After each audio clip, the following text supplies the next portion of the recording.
is this stew, and her name is Minerva. Ouch. She's the flower of the devoured coach.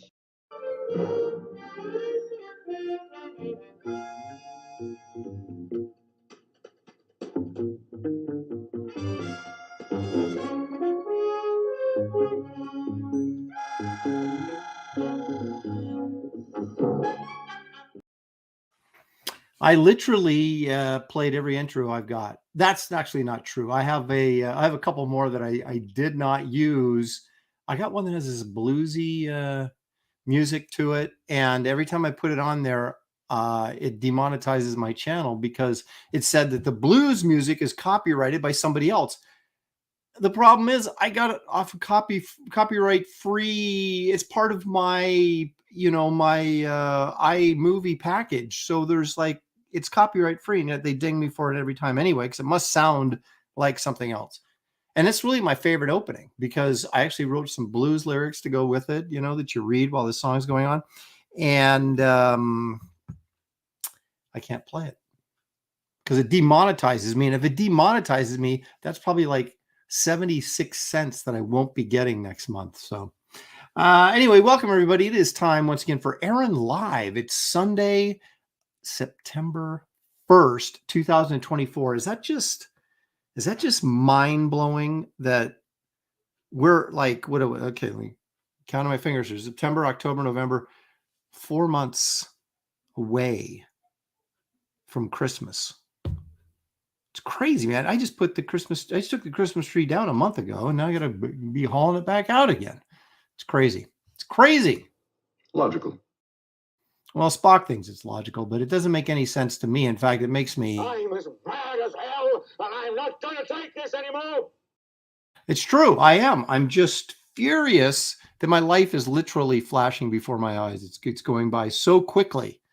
You know that scene in Armageddon where Bruce Willis he pushes the button on the nuke, and like his whole life flashes before his eyes in a couple seconds, and yeah, that's where I'm at right now. I'm just Are you crazy? Is that your problem? Yes, I think it is my problem. I think I am crazy. That might be it. That might be my issue. But we do the best we can under a society that keeps oppressing me. Help, I'm being repressed. See, and I'm just looking for excuses to play every clip that I've got. And I think I've pretty much exhausted them all. I used to have this segment called Ask Aaron Anything.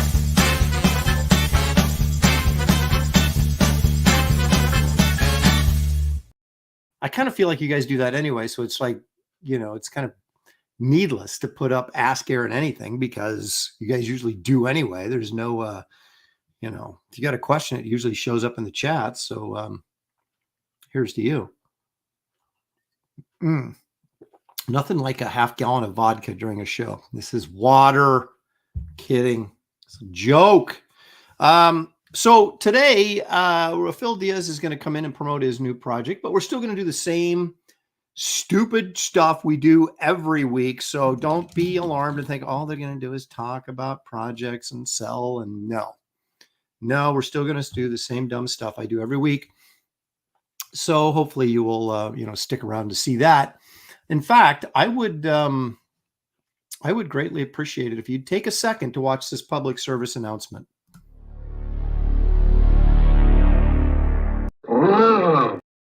Yeah, hit that like and subscribe, will you?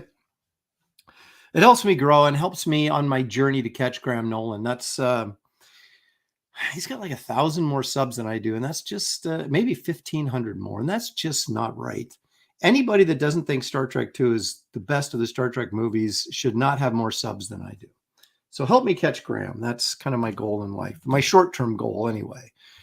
So help me realize it if you can by liking and subscribing to this channel, because you know what they say? They say that it helps you grow the channel. I don't know if that's true or not, but I hear everybody else say it, and I figure they know more than I do. So I'm going to say the same thing. hit that like and subscribe, ring the bell for notifications, because that helps this channel grow. If you want more content like you're getting right now, be a part of the process. There you go. That's all I know. Well, let's see who's here.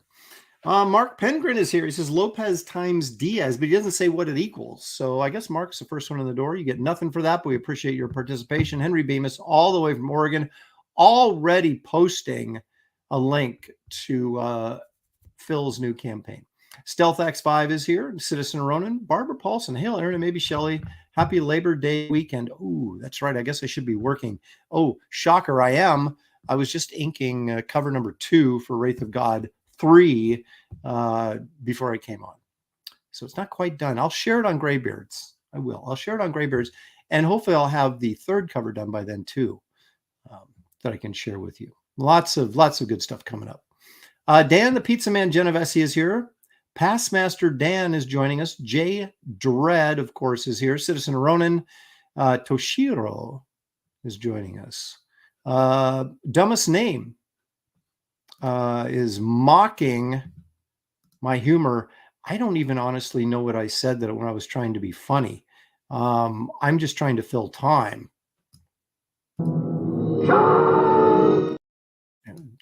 Second best Star Trek movie of all time right there.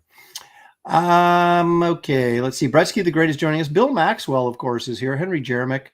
Fox Mulder is joining us. Yo, Fox. Fox wants Kit Carter pages, and I will be posting Kit Carter pages on my website. They won't be part of a campaign. They'll just be up there, the ones I'm going to sell. We're going to show a couple of the... I got all the pages split up with Matt Ryan, the anchor, and he sent me back my portion, which was 2/3 of the book, you know, but he has 1/3 of the pages, and he got some good ones because, you know, there's always give and take. There's always give and take. And that's why I hate having an anchor on a project, because you got to share the original art. But of course, Matt did a terrific job, and the book wouldn't look as good if he hadn't contributed. So, you know, you take the good with the bad, right? So I didn't get all the pages because I would have hoarded them all.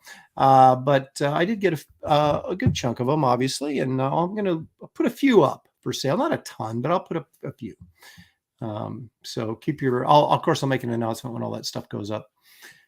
I have my web guy right now working on the art for sale page. So hopefully that will be done soon. But when you got guys working for free, you can't really push them too hard. So anyway, let's see. There's L.E. New Dungeoneer. Summer has been too long for me, he says. You know, seasons mean nothing to me anymore, because when I got out of school, 6 years of college down the drain, when I got out of school and started working, you know, every day is like the next day. It's a work day. Doesn't matter if it's summer, fall, winter, spring, whatever. Then you have kids, and then they're in school. So you start going, oh, okay. So now you start feeling seasons again. But again, it didn't really affect my attitude too much because I was working all the time anyway. But the one break I got in the summer was when the kids were around. I didn't necessarily have to be taking them to basketball practice or whatever because they had the summer off. Except for my daughter. She danced, and it was like, that was year round. So I was constantly taking her to dance. So forget that whole story. It makes no sense. It's all the same to me is kind of the moral of the story here. Rocky Macabre is joining us. Spaceman is here. Stealth X5 for the reliable $2 super chat. Thank you so much. He says, hello right back at you. If you're wondering what this bleeding spot on my neck is, I cut myself shaving.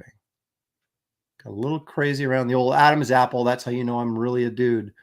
Okay, thank you. Frankie's here. Write them through YouTube with a link to your copyright music. They'll drop it. Sounds like work to me. Jonas Olson says it's September 2nd. Well, where are you at, Jonas? Are you in, where would it be September 2nd? Australia? Probably not in China. This sounds like you've got like, you know, one of the skiing country names like, you know, Switzerland or Denmark or someplace like that. So would it be past midnight? Yeah, it probably would be. If you're over in Europe, it probably would be past midnight now. Let's see here. Yes, repressed, not oppressed. I did say oppressed, and then I ran a repressed clip, but I don't have an oppressed clip. So we just kind of made, oppression could take the form of repression, though, couldn't it? I think it could. Let's see here. And now we're quoting the Monty Python, which is always a good thing to quote. Pastmaster Dan, clearing things up for me. Vodka thins the blood. You could bleed to death shaving. Oh, I see. Yeah, well, okay. I won't drink vodka. I don't think I've ever had a shot of vodka ever in my life. I think I've had, I'm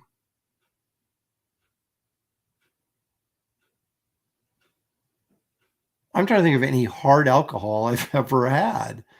I don't think I've ever had whiskey, bourbon, which is another form of whiskey, if I'm not mistaken, which I could be because I'm not much of a drinker. I've had wine. I've had beer. I've had tequila, which I regret, in Mexico. No, I didn't swallow the worm, but I had 2 shots of tequila at this festival thing in Puerto Vallarta when Shelley and I were there vacationing one week, many years ago. And it was part of this whole sort of vacation package, right? So one of the things we went to was this big celebration dinner thing, right? It was just, it was a tourist thing. And so they called people up on stage to take a shot of tequila and then do their best undulate scream or whatever, right? And so Shelley, unbeknownst to me, is pointing at me behind my back for them to call on me, and because I was not going to volunteer to go up there. And so they point me out, you sir, you come on up, and I'm like, me? And they're like, yes, you. And I'm like, what? And so, but I didn't want to be I didn't want to ruin the festivities such as they were. So I went up on stage. And so they pour me this tequila, and then these guys in front of me, I'm the last one to take the shot. The guys like before me are like down the tequila, then they're like, yeah, whatever they had to do, right? And so I get the tequila poured to me, and I've never been able to open my throat, and do like a shot where it just goes, So I had to take it in my mouth and then swallow it, and it was like drinking fire. And I started coughing, and then I kind of played it up because I didn't want to seem like a complete idiot, which I was. So I kind of played it up. I was like, and then I did the scream, right? Because I had to do the scream better than everybody else. And lo and behold, I won. You know what you win when you win that competition? Another shot. So they give me another shot, and I took it, and I was kind of like, oh, that went down a lot smoother than the first one did, because I was already buzzing from the first one. So then I had 2 shots. They give me this bottle of tequila, and they tell us in Mexico, right? They told us, don't drink Jose Cuervo because it's crap. And what did they give us? Jose Cuervo. That's what they get. That was my prize. I won a bottle of Jose Cuervo. And I was trying to walk down these steps off the stage, and my head was spinning. I almost fell. So I was like bombed out of my gourd after 2 shots. And so that is pretty much the extent of my hard liquor consumption. But there you have it. Evil One's here, Chris. Thanks for joining us. Bring on Phil and his stream. This stream won't feel so old. Really?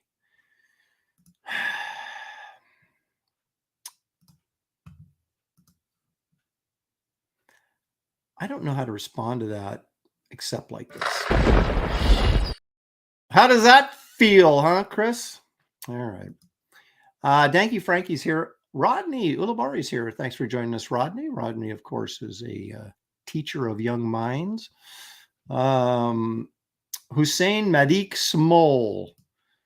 I didn't say it. Okay. I'm not going to accuse you of saying anything. Comic Hinderlands is here. Henry Jeremick, although no, Star Trek 2 is the best movie in my opinion. He says, no, Star Trek 2 is the best movie. Right. That's what I said. In fact, Jaws is my favorite movie, and then it's kind of a tie between Raiders and Star Trek 2 is my second favorite movie. So it ranks very high on my list. There's Robert Fraga, Dan Fraga's brother. Robert says he's defending me a little bit. He says the boomer humor comment was there before you even came on, so I doubt it was about you. Okay. And of course, Dumbest Name says I didn't say boomer humor was bad. He just is recognizing it for what it is. I guess that's okay. I can accept that, I suppose. Let's see here. So Aaron has no sense of what time of year it is. No, I really do not. I mean, I look out the window, and the leaves are falling. I assume it's fall. If there's snow out there, must be winter. I mean, I get that.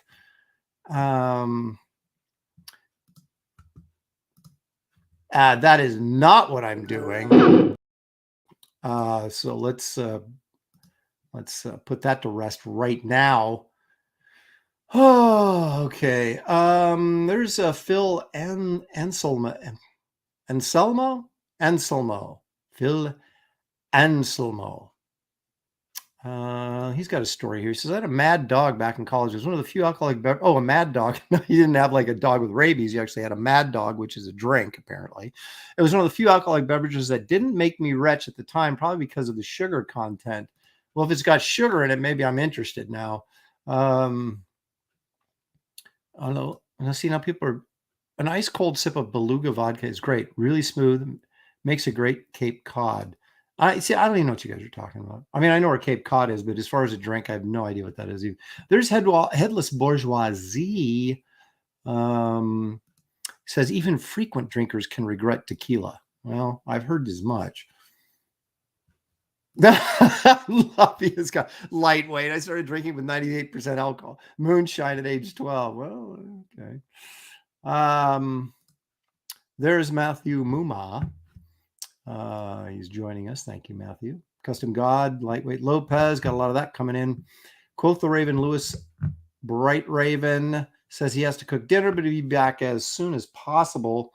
Raphael Greylock, hello, hail Aaron and hail chat. Thank you for joining us. Rodney says he's no longer teaching. He's retired. He's now a man of leisure. And I respect that. Admiral Wackass is here. Said you spelled Phil wrong. No, I did. Did I? I spelled everybody's name wrong. Is it 2 L's? Well, on my show, it's 1 L. We'll get it cleared up when he comes on. Let's see here. Glitches here. Major Corn Dog's joining us. How about that? Angela Curry coming in late, but there she is. Not too late. Okay, I think I got everybody. See, I like to be inclusive. Not in that way, but in the way of letting everybody feel like they're part of the show, because quite frankly, you are. If you weren't watching, this wouldn't be happening. It's barely happening now. Okay, so how do we start this wonderful shindig of a episode? We gotta take a look at Frank Frazetta. That's how we start. So I don't have any snacks today. Okay. So it was my mom's birthday, 93 years old on Friday. So Shelly and I were babysitting our grandson the whole day. So we didn't get to do anything for mom. So we did it yesterday and got, you guys go to the Cheesecake Factory. They have this like massive 7-layer chocolate truffle cake. So it's like an entire cake by itself, one slice. And so we got those for everybody. That's my mom's favorite. Her teeth, not great anymore. So I said, what do you want for dinner? I'll make you whatever you want. She chose beef stroganoff because it'd be soft and easy to chew. So I made her beef stroganoff. And then we had the big Cheesecake Factory chocolate cake for dessert last night. And I am like, and I didn't even eat all of it. Half of it's still down there. But no snack today. We're going to go right into Frazetta. So watch your monitors.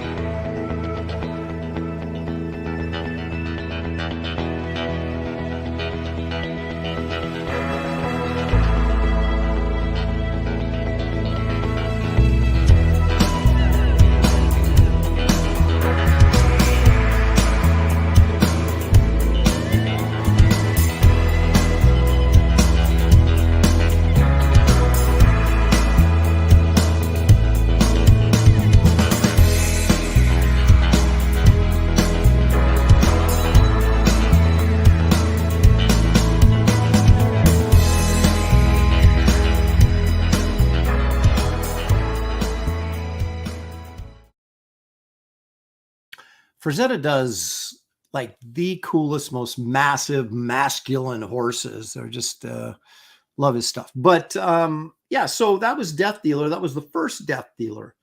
Now, probably many of you didn't realize that was actually a book cover for Flashing Swords #2, which was an anthology book full of sword and sorcery type stories. And so he did the cover featuring Death Dealer. And then, of course, we saw it show up 3 years later or 5 years later. 5 years later, because I believe you painted that in 73. I wasn't even paying attention. I think 73. And then Molly Hatchett's debut album, Molly Hatchett, featured the Death Dealer, which probably helped it sell twice as many copies as it would have normally. So a good investment on their part. So that's got a lot of use.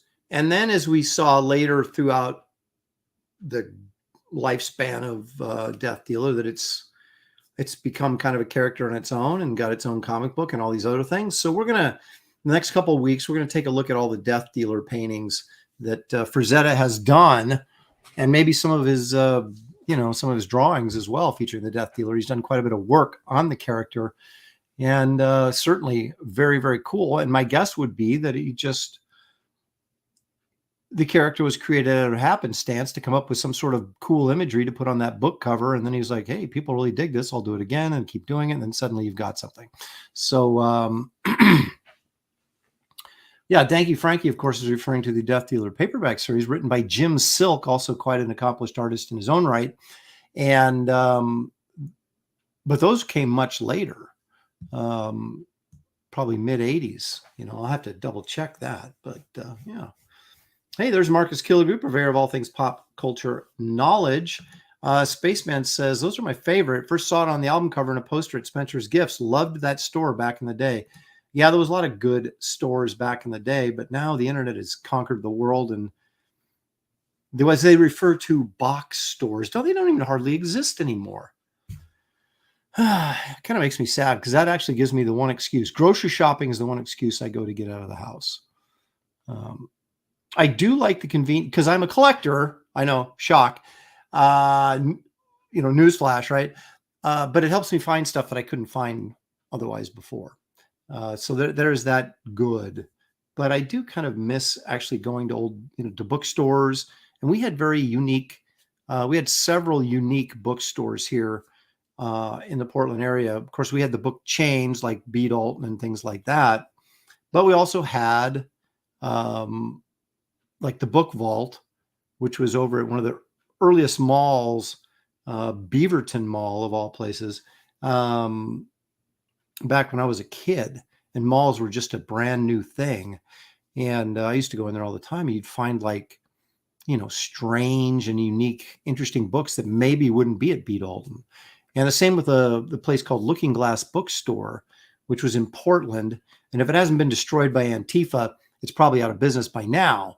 But you would go in there and they had a ton of underground comics, which, wasn't my thing, but they were there. And then they had all these like weird magazines, like the pot smoking magazines, like High Times. And, but they also had like movie magazines that you wouldn't see elsewhere. They carried Stranko's Media Scene. And, I'd find stuff on like Don McGregor and Paul Galici's Sable graphic novel, which was just sitting there on the shelf of the magazines. You're like, where else would I find this? And they would have in the glass case every once in a while, they would have like portfolios too. So Wrightson's Edgar Allan Poe portfolio showed up in the display case one day, and I didn't even know it existed. And so it was very cool back in the day to be able to go to some of these stores and these shops that would, we used to we had this place called Payless. I didn't mean to go off on this tangent, but was that a national chain, Payless? But anyway, it doesn't exist anymore. But we would go in there. It was at the end of the mall. It was the big store at the end of the mall. And they had this section in there was a magazine section, but they had all the Treasury editions, the Marvel Treasury editions. And they would carry they didn't carry comic books. They didn't have a comic book rack, but they had the magazines. So like Savage Sword, Savage Tales. What was the magazine that Star-Lord first appeared in by John Byrne. Was it Marvel? It wasn't Premiere. It was Preview, Marvel Preview. So they had all the black and white magazines, creepy and eerie, right? And then these treasury editions were down there on the bottom shelf. And then they had all the other magazines that you would normally have. And like then the poster rack, right, where Linda Carter and Farrah Fawcett and that cat that was like, thank God it's Friday, or hang in there, or whatever it was, God, the good old days. Simpler time. I'm pining away for a simpler time. Grab America by the...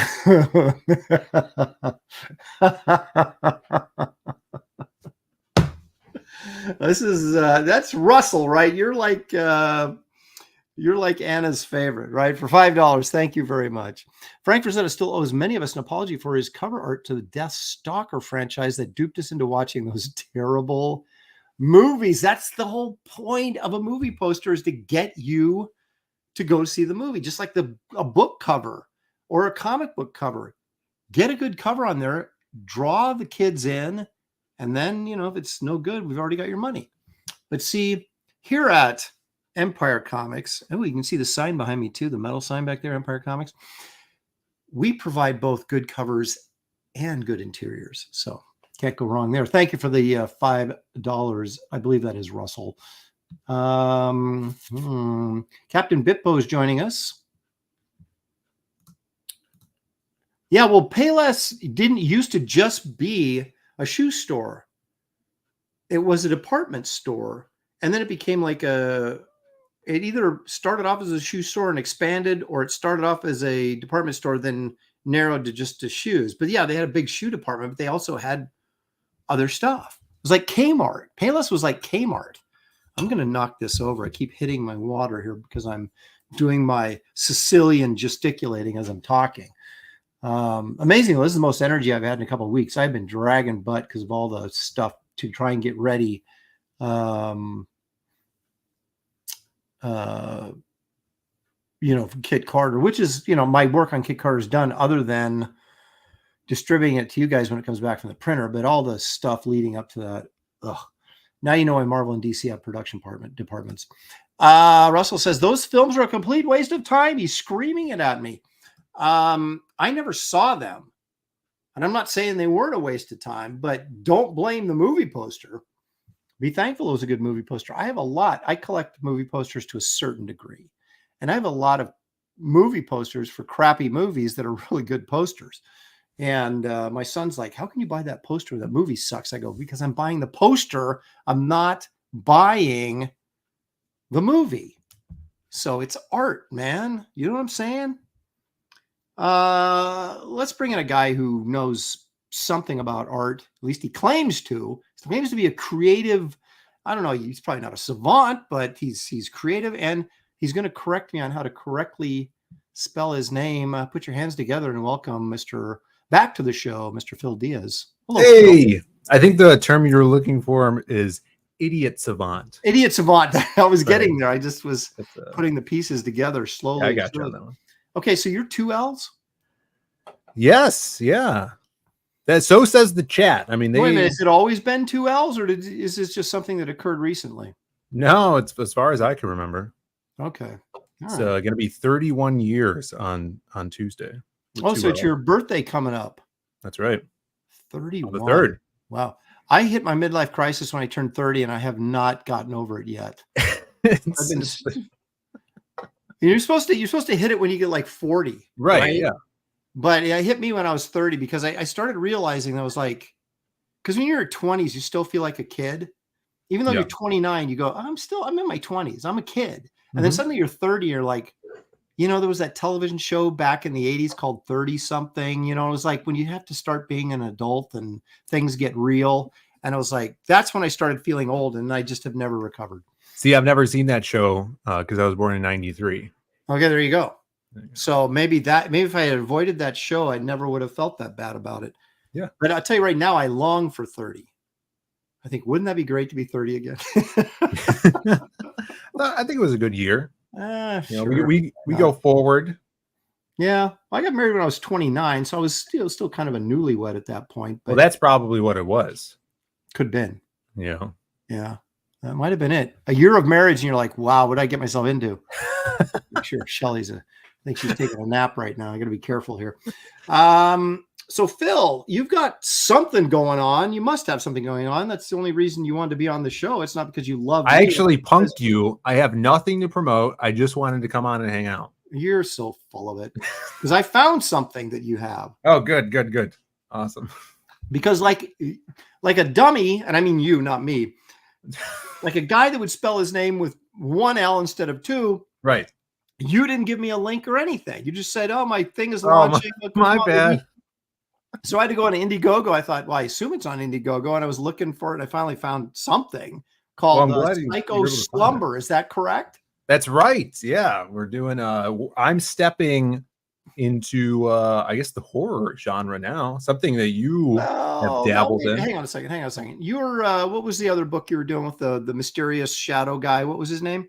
The Silhouette. Yeah. With the Lost. That was kind of horror-esque, wasn't it? Yeah, actually, this is a crossover between that universe and my buddy's slasher horror book, The Kill Journal. So this is two crowdfunded IPs and comics colliding into one story.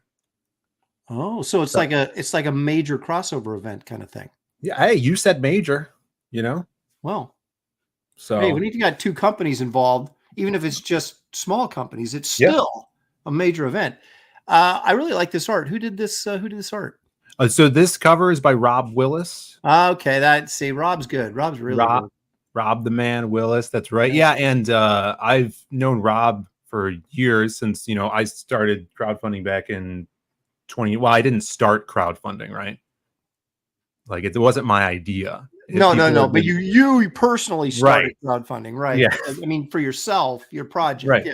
So we did our first book back in 2019, and then I always had plans to do this big purple monster guy, the imaginary friend Krim. And when I saw Rob's art back in the day, I'm like, oh my god, I need to get him eventually to draw this character. So Adam Lawson, who is the creator of the Kill Journal, he did a kick-ass book called The Exiled, which is Wesley Snipes' comic. So he wrote that.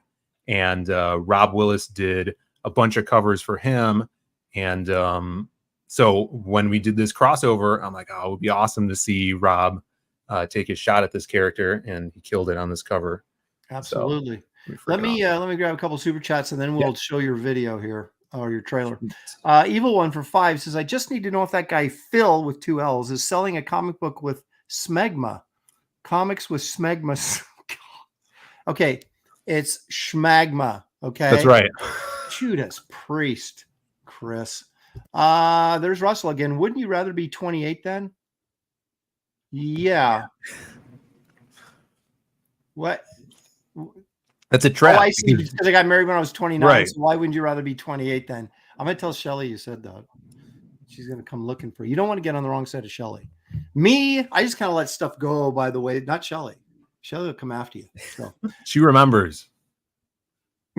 She does. She never forgets.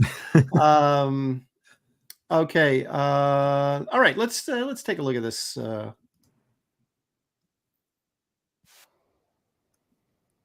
you guys hear that? Can you hear it, Phil? No. Gosh darn it. All right. Hang on a second. I cannot hear it. Because they changed this thing, and let me redo this.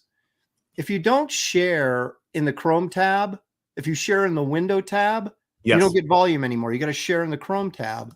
StreamYard has changed a lot of stuff. I'm hearing. It me off, but no one ever told me that. I finally had to figure it out for myself, but I did figure it out slower than probably most people. All right, let's try this again. Now you should be able to hear this. I hope so. Okay. Yes. Okay, now we're rolling. Here we go. In the dead of night, on the outskirts of Chicago, the line between reality and imagination blurs. And in the moment before you doze off, Simon wakes up to play. He'll seep into your sleep and turn your wildest dreams into your final nightmare. From the worlds of the Kill Journal and the Lost Pages comes this year's most horrifying comic crossover, PYSCHO SLUMBER. When the undead is in your head, it will take more than heroes to put it back to rest. You will need survivors. In Simon's world, the rules are his own, and the only way out is to play his game. This winter, Simon says, "You're next." Ooh.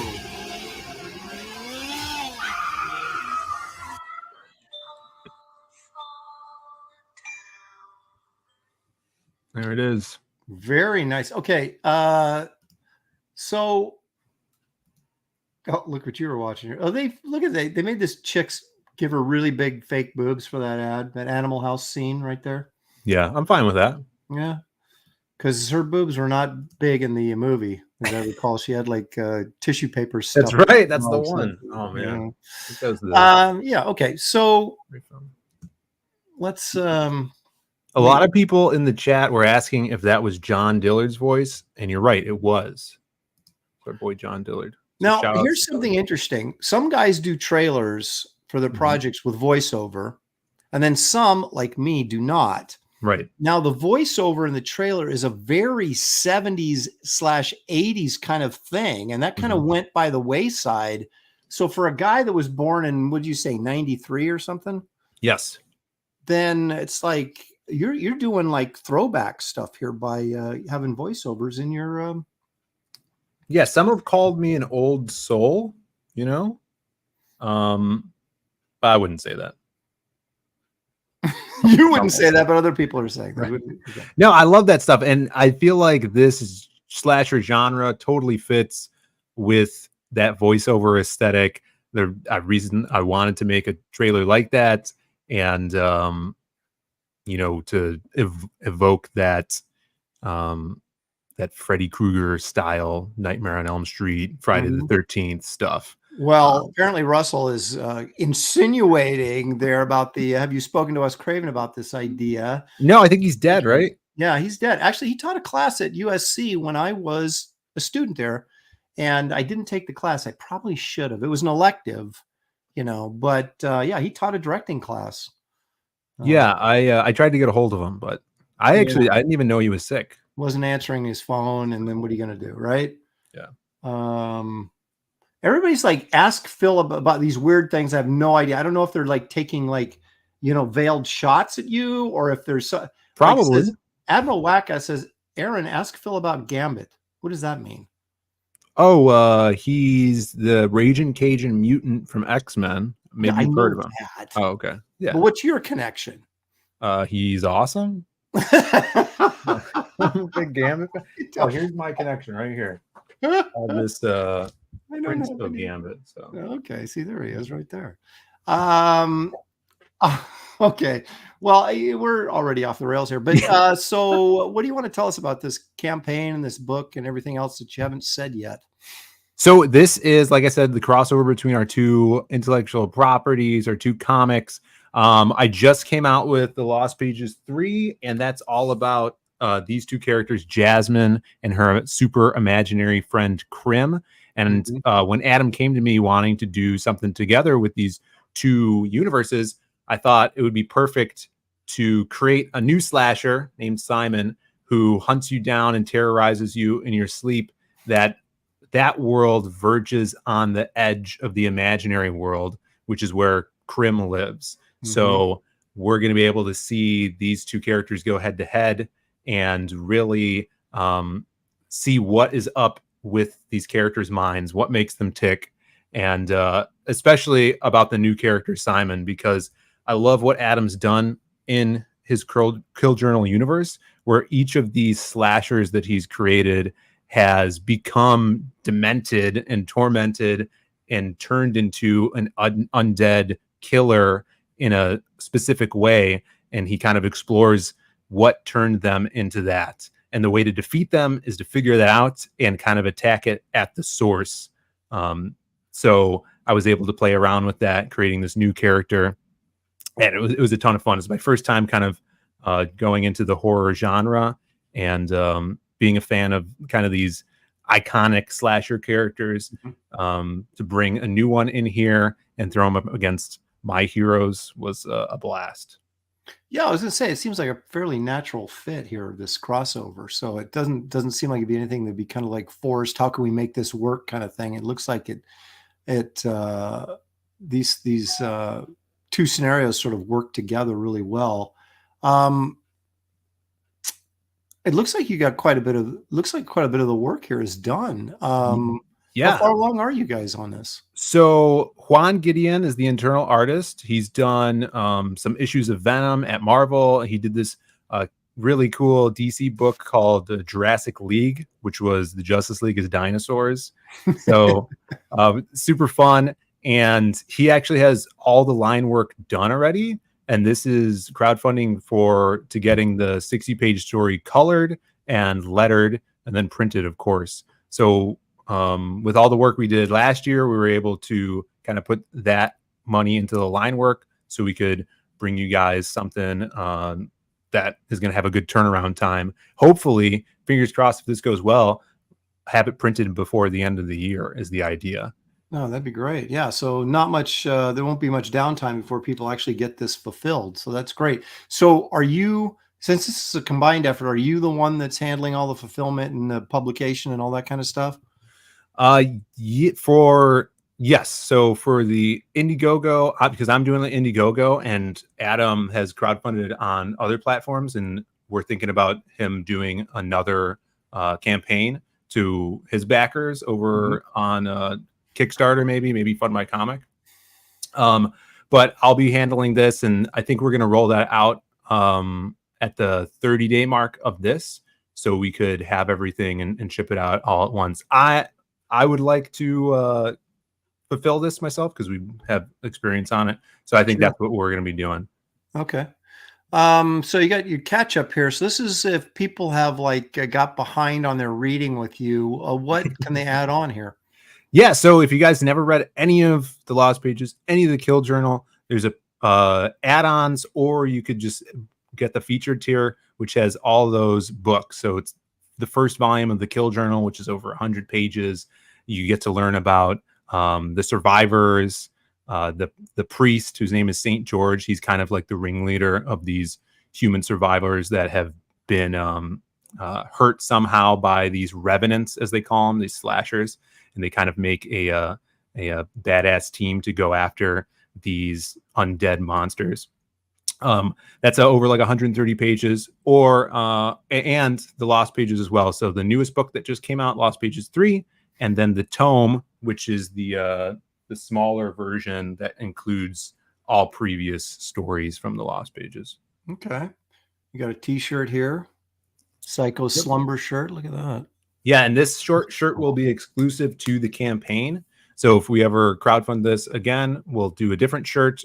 And then I don't think we're going to have this available on any stores after the campaign as well. Okay. So there's our boy Simon. Get those t-shirts, guys, while they last. All right. So very nice. You guys will find the link in the description of this video. Take you right there. Mods are posting as well. Thank you guys very much. Appreciate that. You want to go and back Psycho Slumber for our good friend Phil Diaz here with 2 L's. We'll go back and we'll check on this in a little bit. Sweet, thank you. But right now, we're going to move forward with the schlock entertainment that people have come to know and expect from me, Phil. So let's do this. Let's do my top 5. Then we can discuss, because this could be spread out into a lengthy discussion about your adventures as well as mine. So let's do that first. Perfect.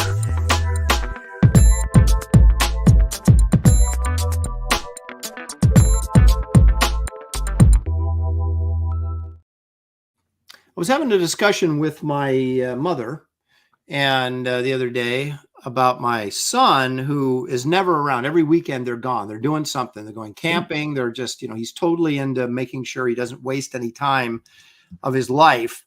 And I kind of made the joke that, yeah, I go, unlike me, who that's all I do is never go anywhere. But then I started thinking about, well, wait a minute, that's not true. I mean, we never went camping or fishing when my kids were little. I mean, when I was little, I did. My dad, that was what we did all the time, was camping and fishing. But I never did that with them, mainly because Shelly was like, I'm not sleeping in a tent. I'm not sleeping on the ground, you know, so don't blame me, kids. But anyway, yeah. So, but I started naming off all these places I'd been to my mom, and I was like, wow, I have been a lot of places. I can't sit there and say I haven't done or seen some stuff. So the weird thing is that almost every single trip we've ever taken is somehow comic related. It was either a convention appearance or a store appearance, you know, something like that, which always made me able to write off my trips. Right. So there's nothing better than going on vacation and then using it as a tax write-off at the end of the year.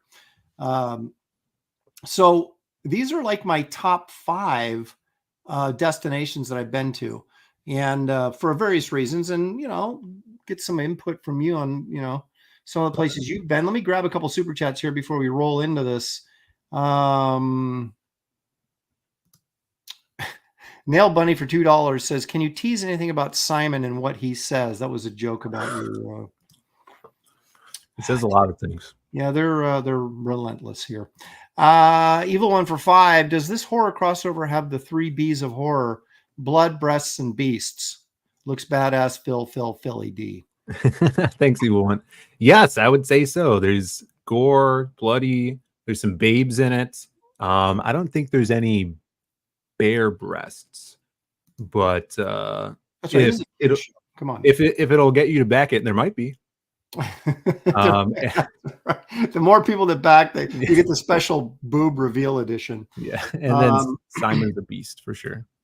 All right, so I want to do a couple of. This is going to seem weird that these are not actually on my top 5, but I do want to do a couple of shout outs to places I've been that didn't make the list, and I'll explain why. Honorable mentions. The Bahamas. I've been there twice.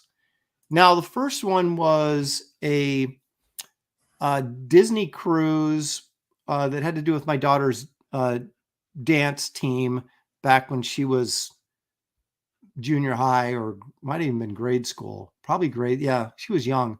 And so we went on this family cruise, right? And we stopped at the Bahamas because Disney has this, like, they have an island they own called Castaway Cay. And so you leave like Fort Lauderdale, I think it is, and you go on this cruise and you go through the Bahamas, and they have this Castaway Cay Island, which is Disney-owned island, right? But before you get there, you stop at the Bahamas, but you don't go around the Bahamas and do a bunch of stuff. You just go to this massive water park they have there, which seems really odd that you're in the Bahamas and you'd go to a water park, right? When you got the ocean right there. Yeah. I'd still go. That sounds awesome. Well, it was actually kind of fun. And so we went to the water park for the day, but that was pretty much the extent of my trip to the Bahamas. And then we got on the boat and went to Castaway Cay and spent the day there on Disney's private island. The other time I went to the Bahamas was before Shelley. We call that BS, before Shelley. And I spent the whole time, like, there's like this area of the Bahamas, it's like all casinos and stuff, right? So it's like Vegas in the Bahamas. So I went to the beach one time, and then we were in the casinos and stuff. And so it was, I don't know, I didn't really feel like it was that grand of an adventure.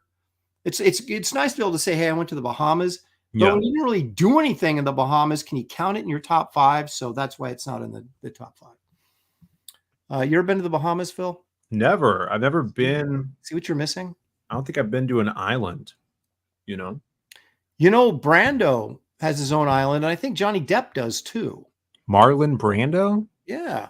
He bought an island. I mean, he's dead now. I don't know who owns it now, but he did own his own island. I assume his family still owns it, unless, you know, what would the taxes be on an island? If you own the island, would you be taxed by anybody? You have to tax yourself. Right. I would think so. So anyway, yeah. So Johnny Depp, I think, owns an island too. So, you know, just saying. Okay, the other place I went. Why didn't I put this?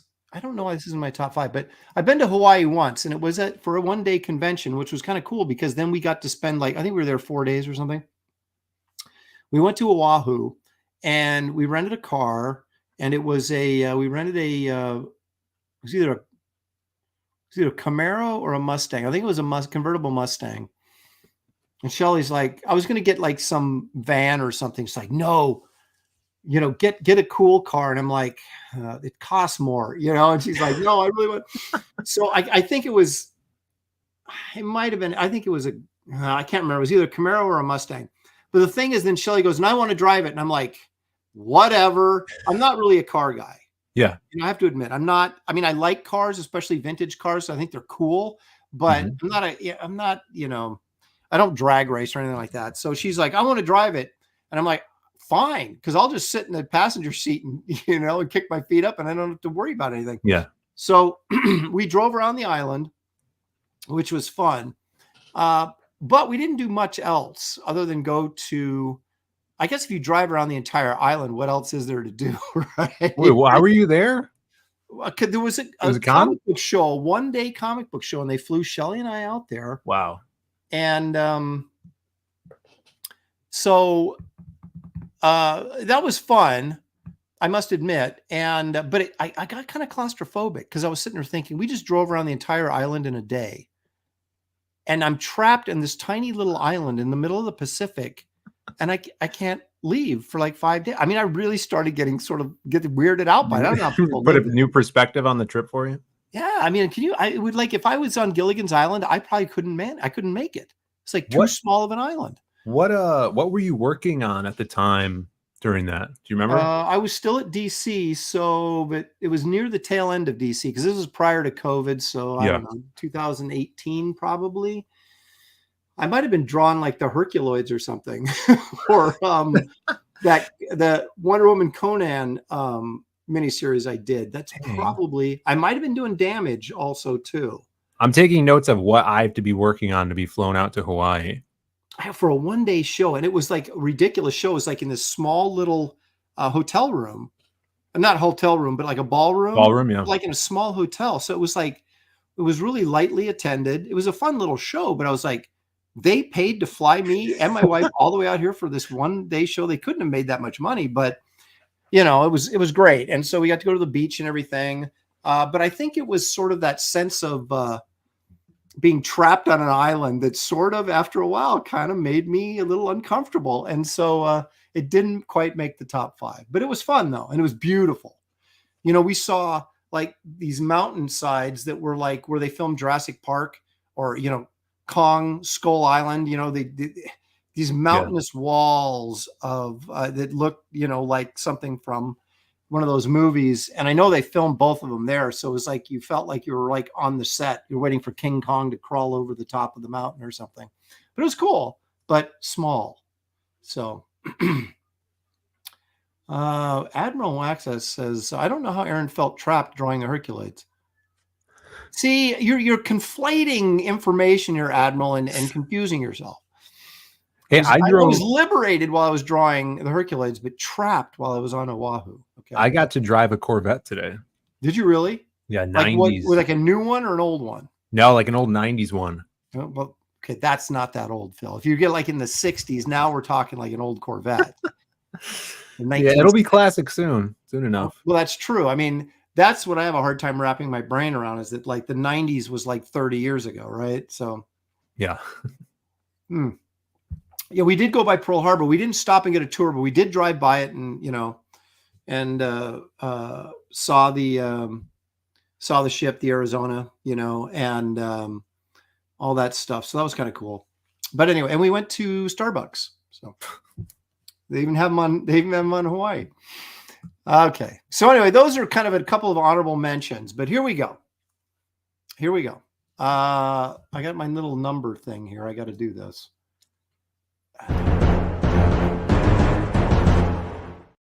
We try that again. Number 5. Okay, where I'm at. Okay. Now this is weird, but this is a pretty good story. Have you ever been to Salem, Massachusetts, home of the No. witch trials? All right. Never. So I'm in New York, scrounging for work, right? And I had been doing What the, which is that humor title, Marvel humor title in the 90s. Yep. And I was staying with my editor, Renee Witterstatter, graciously put me up so I could actually afford to go and, scrounge for work for a week. Well, her and Michael Golden were going. He lived in Connecticut, but he was the art director at DC at the time. This is like the first time I'd ever met Golden, was this weekend. And so they were going up to Salem. I mean, who vacations? I don't know, but they apparently were going up there. Just for fun? Yeah. And they could have left me in her apartment, but they said, "Oh, you want to come?" And I'm like, "Yeah, sure. Why not?" So we go up we go on this drive. And of course, all the states up there in the New England area, these go really tiny, right? So you can just zip through them in like an hour and a half or whatever. So we start off in New York and end up, in Salem, Massachusetts, which is per capita the ice cream capital of the world. There's more ice cream parlors in Salem, Massachusetts per capita than any place else. Did you get some ice cream? No, I didn't. That's kind of the shocking thing, but it was a factoid that was told me. But what they do have there, Phil, is an abundance of witch museums. Yeah, right? I would think that would be the witch museum capital. Well, it's that too. But so we went to like several witch museums, and it was kind of goofy, but they had a lot of colonial stuff too, right? And so we'd go in like they'd have like a colonial home, and you'd go in there and tour it, and they would give you little, information like where some of these old sayings came from, right? So that you would, like we were in this house of this, an old pilgrim house or whatever, right? And they had this table that was on rotators, right? So it had two sides. You could flip the table over, and like from the Green Hornet, like when the Black Beauty, yes, spins in the Green Hornet, exactly like that. Except it was an old wooden table. It didn't really do anything except you could eat on it or work on it. And so they had a side for eating, right? That was kind of clean and in nice shape, and then the side for working, like their workbench or whatever, and it was all scarred up and And they told us, they said that back in the day that they would, if they had a guest that was coming over to their house that they didn't really like or want over at their house, they would turn the table up so that the scuffed side was up. And that would kind of send a message to them that, time to leave early kind of thing, or we don't really like you kind of thing. And that is where the phrase turn the tables came from. Huh? How about that? So I learned that while I was in here visiting and on this, and we stayed overnight there too, which was kind of fun. And then there was a they tell us that they used to sleep on these bundles of hay, right? They would what they would do is they'd have these straps around these bundles, and they would tighten the straps on them to give a firmer mattress, right? And so that is where the phrase sleep tight came from. And because this hay was full of bugs, don't let the bed bugs bite. So sleep tight. Don't let the bed bugs bite. So there you go. And we saw the building where that was the inspiration for the house of, was it 7 Gables or 11 Gables, whatever that house was. The House of 7 Gables. Oh, you never heard that? Who wrote that? Smart people in the chat, tell me who wrote that. I can't remember.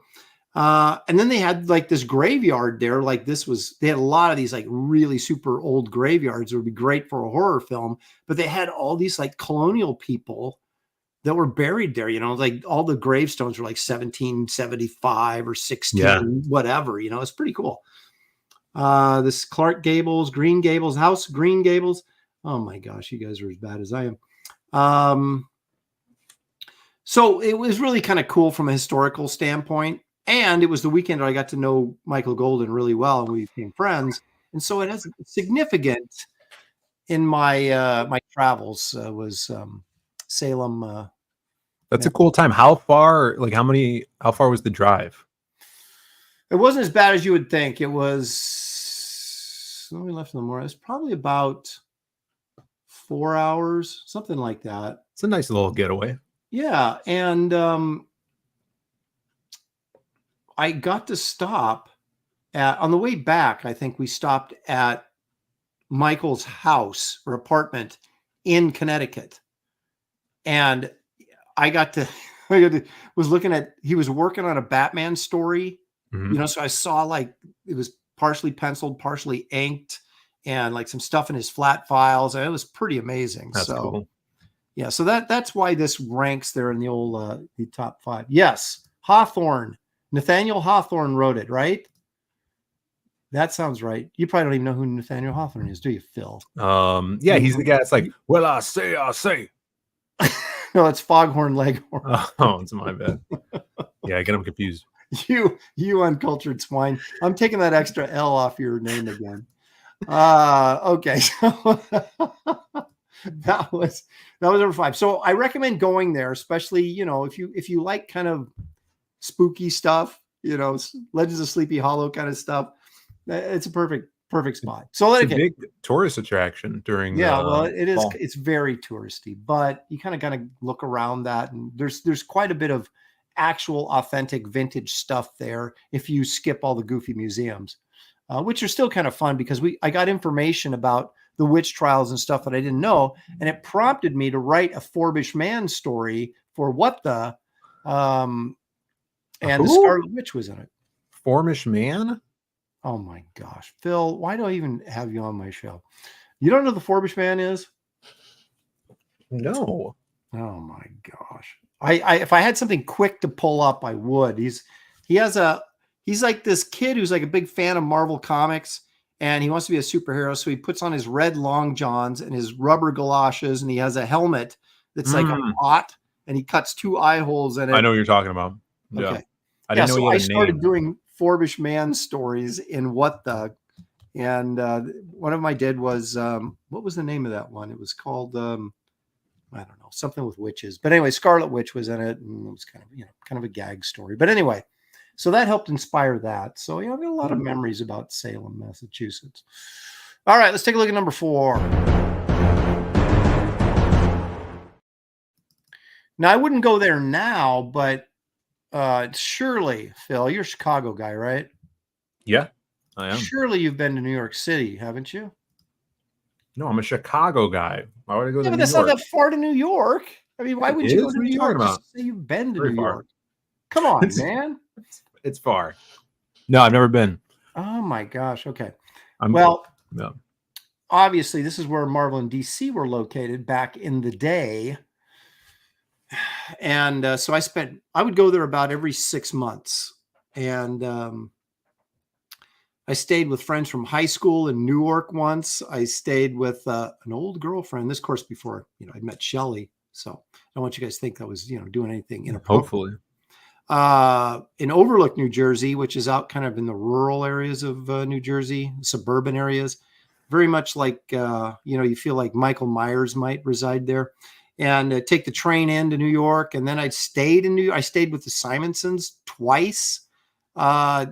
And stayed with my editor, Renee Witterstetter, twice. So, I was like, I would stay with anybody who'd put me up, basically. And would go there about every 6 months and try and get work at Marvel and DC because that's where they were at. And so I got to, Times Square, Broadway, all those kind of things. I've been to several shows in New York as well, comic book shows. And so even though I wouldn't go there now because I don't know that I would feel too safe going there, but it is, they say, the greatest city in the world, and maybe it was at one point. I don't know if I would say that now, but it truly is the city that never sleeps, Phil. So if you want to stay up late and go find something to do, this is your city. I've seen it enough in Spider-Man films. Those Sam Raimi films were pretty good. And you mentioned Michael Myers. Yes. Where Michael Myers is actually from is Chicago. So the suburbs of Chicago is where. Wait, what do you mean that's where he's from? That's where Halloween took place. Was it in Illinois? Yeah, it was like Yeah. a small town in Illinois, right? Mhm. Yeah. Okay. But So- it actually was filmed in Southern California, you know. Well, And they had a bag of leaves. Did you know this? They had a garbage bag full of leaves, and that's all they had. And they would, every time they did a shoot, like they would pour the leaves out in the yard and then shoot the shots, and then they'd break them up. Yeah, and then they'd pick up all the leaves again and take them to the next location, put the leaves. I didn't know that. Yeah. Yeah. It's always Illinois in my heart, even if it's California. I suspend my disbelief when I watch movies. There you go. Haddonfield. Is that a real place, Haddonfield, Illinois, or is that like a fake town? Sure. You why do I bring you? Don't know anything, Phil. You're supposed to be giving me information. You are from the Chicago area. You Yeah, should know this. Haddonfield. It's down the block. Okay, all right. Midtown Comics. Yeah, that's right. I've been there. They had like a bunch of really old bookstores in New York City as well. That was kind of cool. Oh, that's cool. Now I want to see the Disney version of what, Halloween? Is there a Disney version of Halloween? What are you talking about, Danky? So anyway, yeah, I'm surprised, Phil, that a guy as close to New York as you are wouldn't have just morbid curiosity on. All right. Should we pull up a map and see how close New York You're and closer. Chicago is? Hey, I'm in Oregon, pal. You're closer than I am. It's 4 hours to Yes, Chicago. From where I am. I would say you're on the other side of the country, and then from you, New York is directly across the country. We're right in the middle. Right. So you're only like a 2.5 hour flight. Or was that maybe a, I don't know, 8-hour drive, 12-hour drive? Maybe. I don't Probably know. a 12-hour drive. Yeah.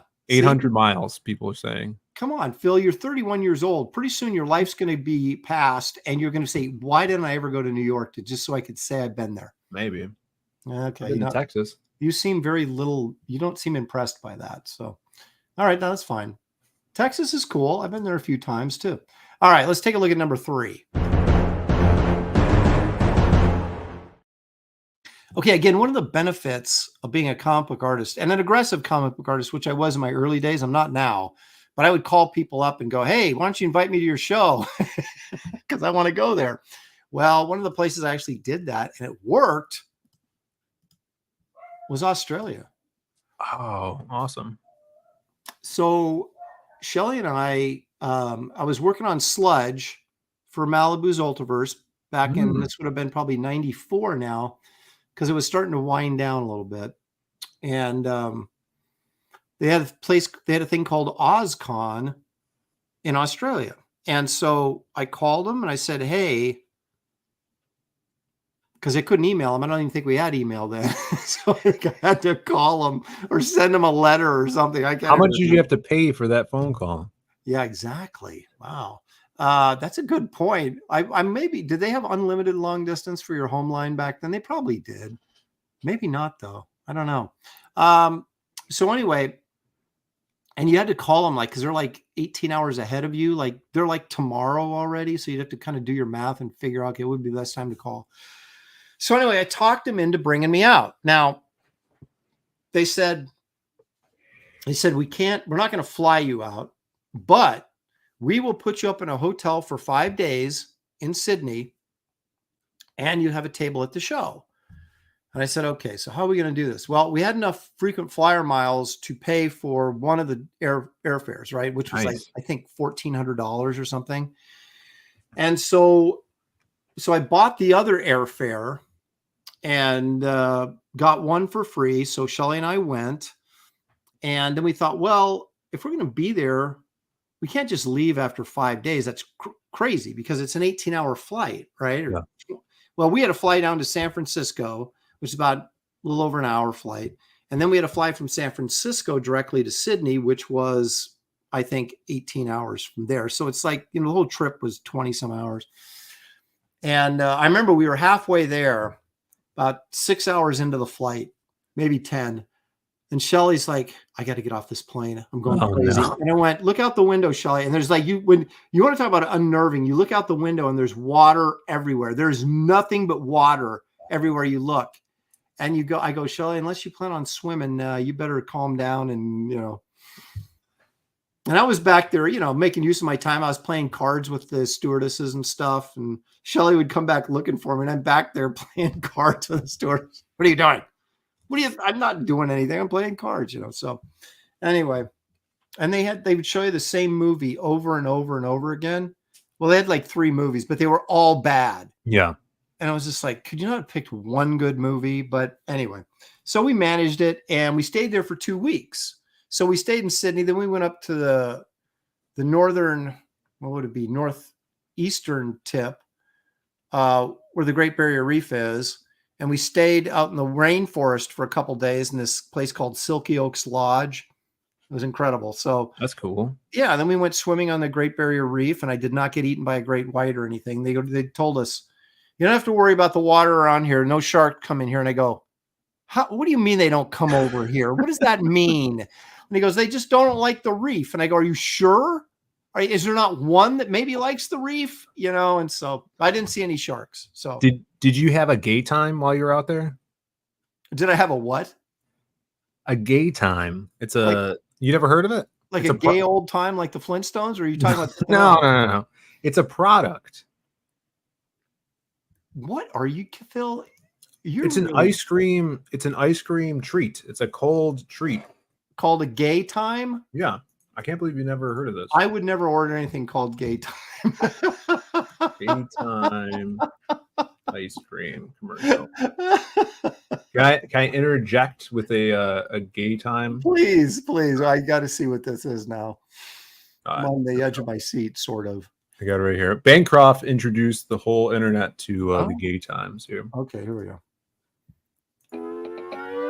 Let me tell you about street skate time. It's vanilla and toffee, layered ice cream, chalky outside, and biggie bits beside. But it's so hard to have one on your own, it seems. You can't eat one on your own. You can't eat one. People up and down, you're so low come around. It's so hard to have a street skate time on your own. Street skate time. More like It's well, there you go. Their catchphrase is, "It's hard to have a gay time on your own." So, you know, cultures are different depending on where you go, I suppose. You know, we did go to the beach, and I would not go in the water, obviously, because they have shark towers everywhere, and they had like roped off. You know, they dropped these nets so that the shark can't get in. I'm like, I'm not really feeling comfortable about this. And, you know, watch out for the blue ringed octopus. You step on one of those, you're dead. Don't step on this, you'll die. You know, it's like, how do people live here? But yeah, that's the whole thing. I'm sure they could bite through those nets too, right? Yeah. But it was fun though, because we loved it so much. We were sitting there talking about like relocating. Like, can we get a work visa and just live in Australia for a couple of years? Wouldn't that be kind of fun? And, we never did, but it struck us that way. That was just so cool. So I didn't even know there was rainforest in Australia, but there is, like jungle and stuff. And we never got to the desert, but we did get to the rainforest, which was really interesting. So saw a couple praying mantises and some stick bugs and some weird stuff like that, but nothing really crazy weird, scary weird. But it was fun. We had a really good time. So that's my number 3. And you think Australia is only number 3? I know it's crazy, but let's take a look at my number 2 spot. Okay. I've been here twice. And again, this was comic related. Chicago? No, you know, Chicago's not on my list, Phil. I've been there several times. It squeaked by. Yeah, it didn't really do it for me. Although Paris, France. We went to Germany twice. And once Panini sponsored us once. And they're like sort of the big, you know, German European publisher over there. And they like repackage Marvel comics and translate them into German and whatever. I thought you meant of the sandwich. No, it's I'm a big fan of a panini sandwich, but this was actually a company. They do like cards and stickers and like I said, they package American books for the European audience. And so they're doing this special Batman thing.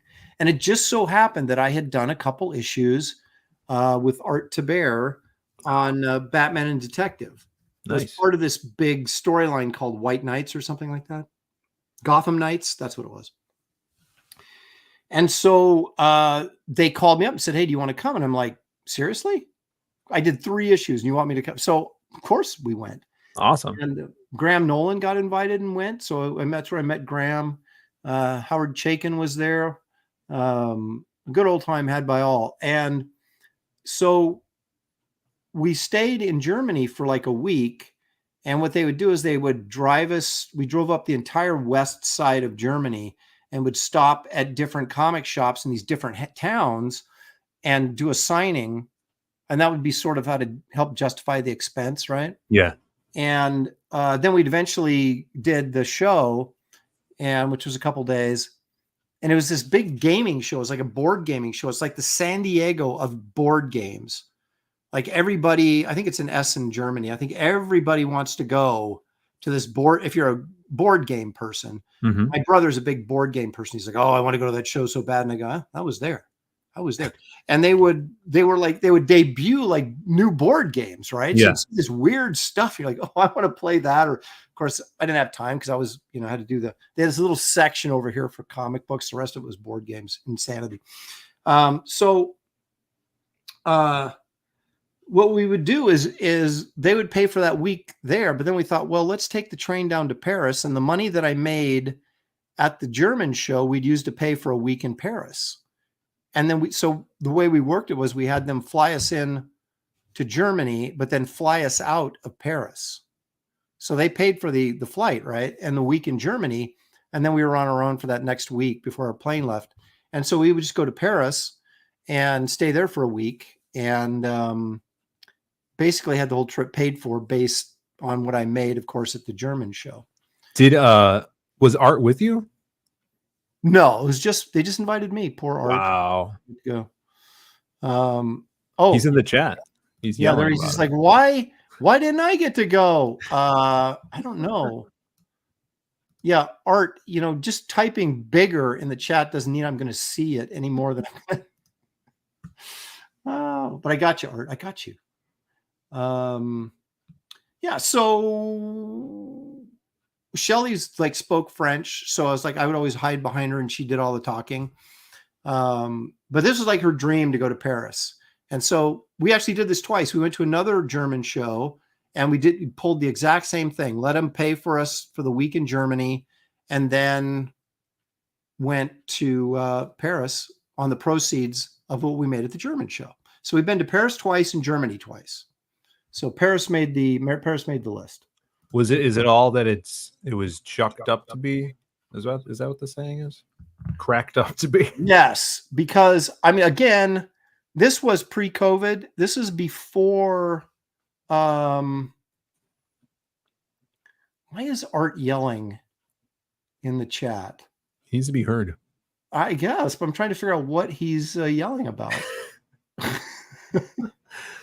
Well, he starts off yelling here, Phil! Yo! Okay. And then we go down here. Oh, wait a minute. There's Gary. Yo, what's up, Gary? Paris would be awesome if it weren't for the French. You could say that. And then Art's yelling at Gary. How's the food over there? It's really good. Really? And now Art's yelling at me. I'm sorry. I gotta. He says I can't stop yelling.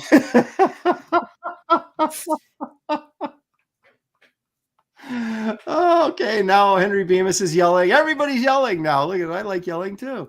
Okay. So anyway, yeah, we had this thing called the croque madame, and it's this like toasted cheese sandwich with a fried egg in it. Oh my! This thick bread, and like they had these weird cheeses that I'd never tried before. It's incredible. So they have a lot of cheese. Huh? They have a lot of cheese. Do they have any meats over there? No, it's all cheese. It's all dairy products. No, they're That's a good question. We had escargot once, which was kind of funny because we were making the joke about Pretty Woman, right? Where she's trying to eat the escargot and it slips out of her fork or whatever and onto the floor, and she goes, slippery little characters or whatever, right? Yeah. Well, the exact same thing happened to, I don't know if it was me or Shelly. We were in this they have these little tiny corner restaurants, right? They're just like very small, but very quaint and very cool, much what you would picture, a Paris restaurant would be. Mm-hmm. And so we were sitting there by the window, and these things were, we ate snails. They were cooked, as far as I know. They weren't Was moving. it good? Yeah, it was actually pretty good. I didn't mind it. Is it like oysters? No, I never had any oysters. I've never had oysters. They're Which you whatever. think I'd eat snails, I eat oysters, right? But I've never had oysters before. They're forgettable. They look kind of gross to me for some reason. It's like eating your own tongue. It's like, I don't want to do that. But yeah, there's so much, to answer your earlier question, there's so much to see in Paris because, of course, they made the deal with the Germans so they wouldn't destroy the city. So everything, all this ancient stuff is there. Unfortunately, somebody burnt Notre Dame to the ground, but we went and saw that. It's that Hunchback. Might have been. And then, the Moulin Rouge, we went there. They had like this weird, they got so many like old churches, like Catholic churches and stuff. It's really cool. And the architecture is just insane. And of course, we went to the Louvre, right?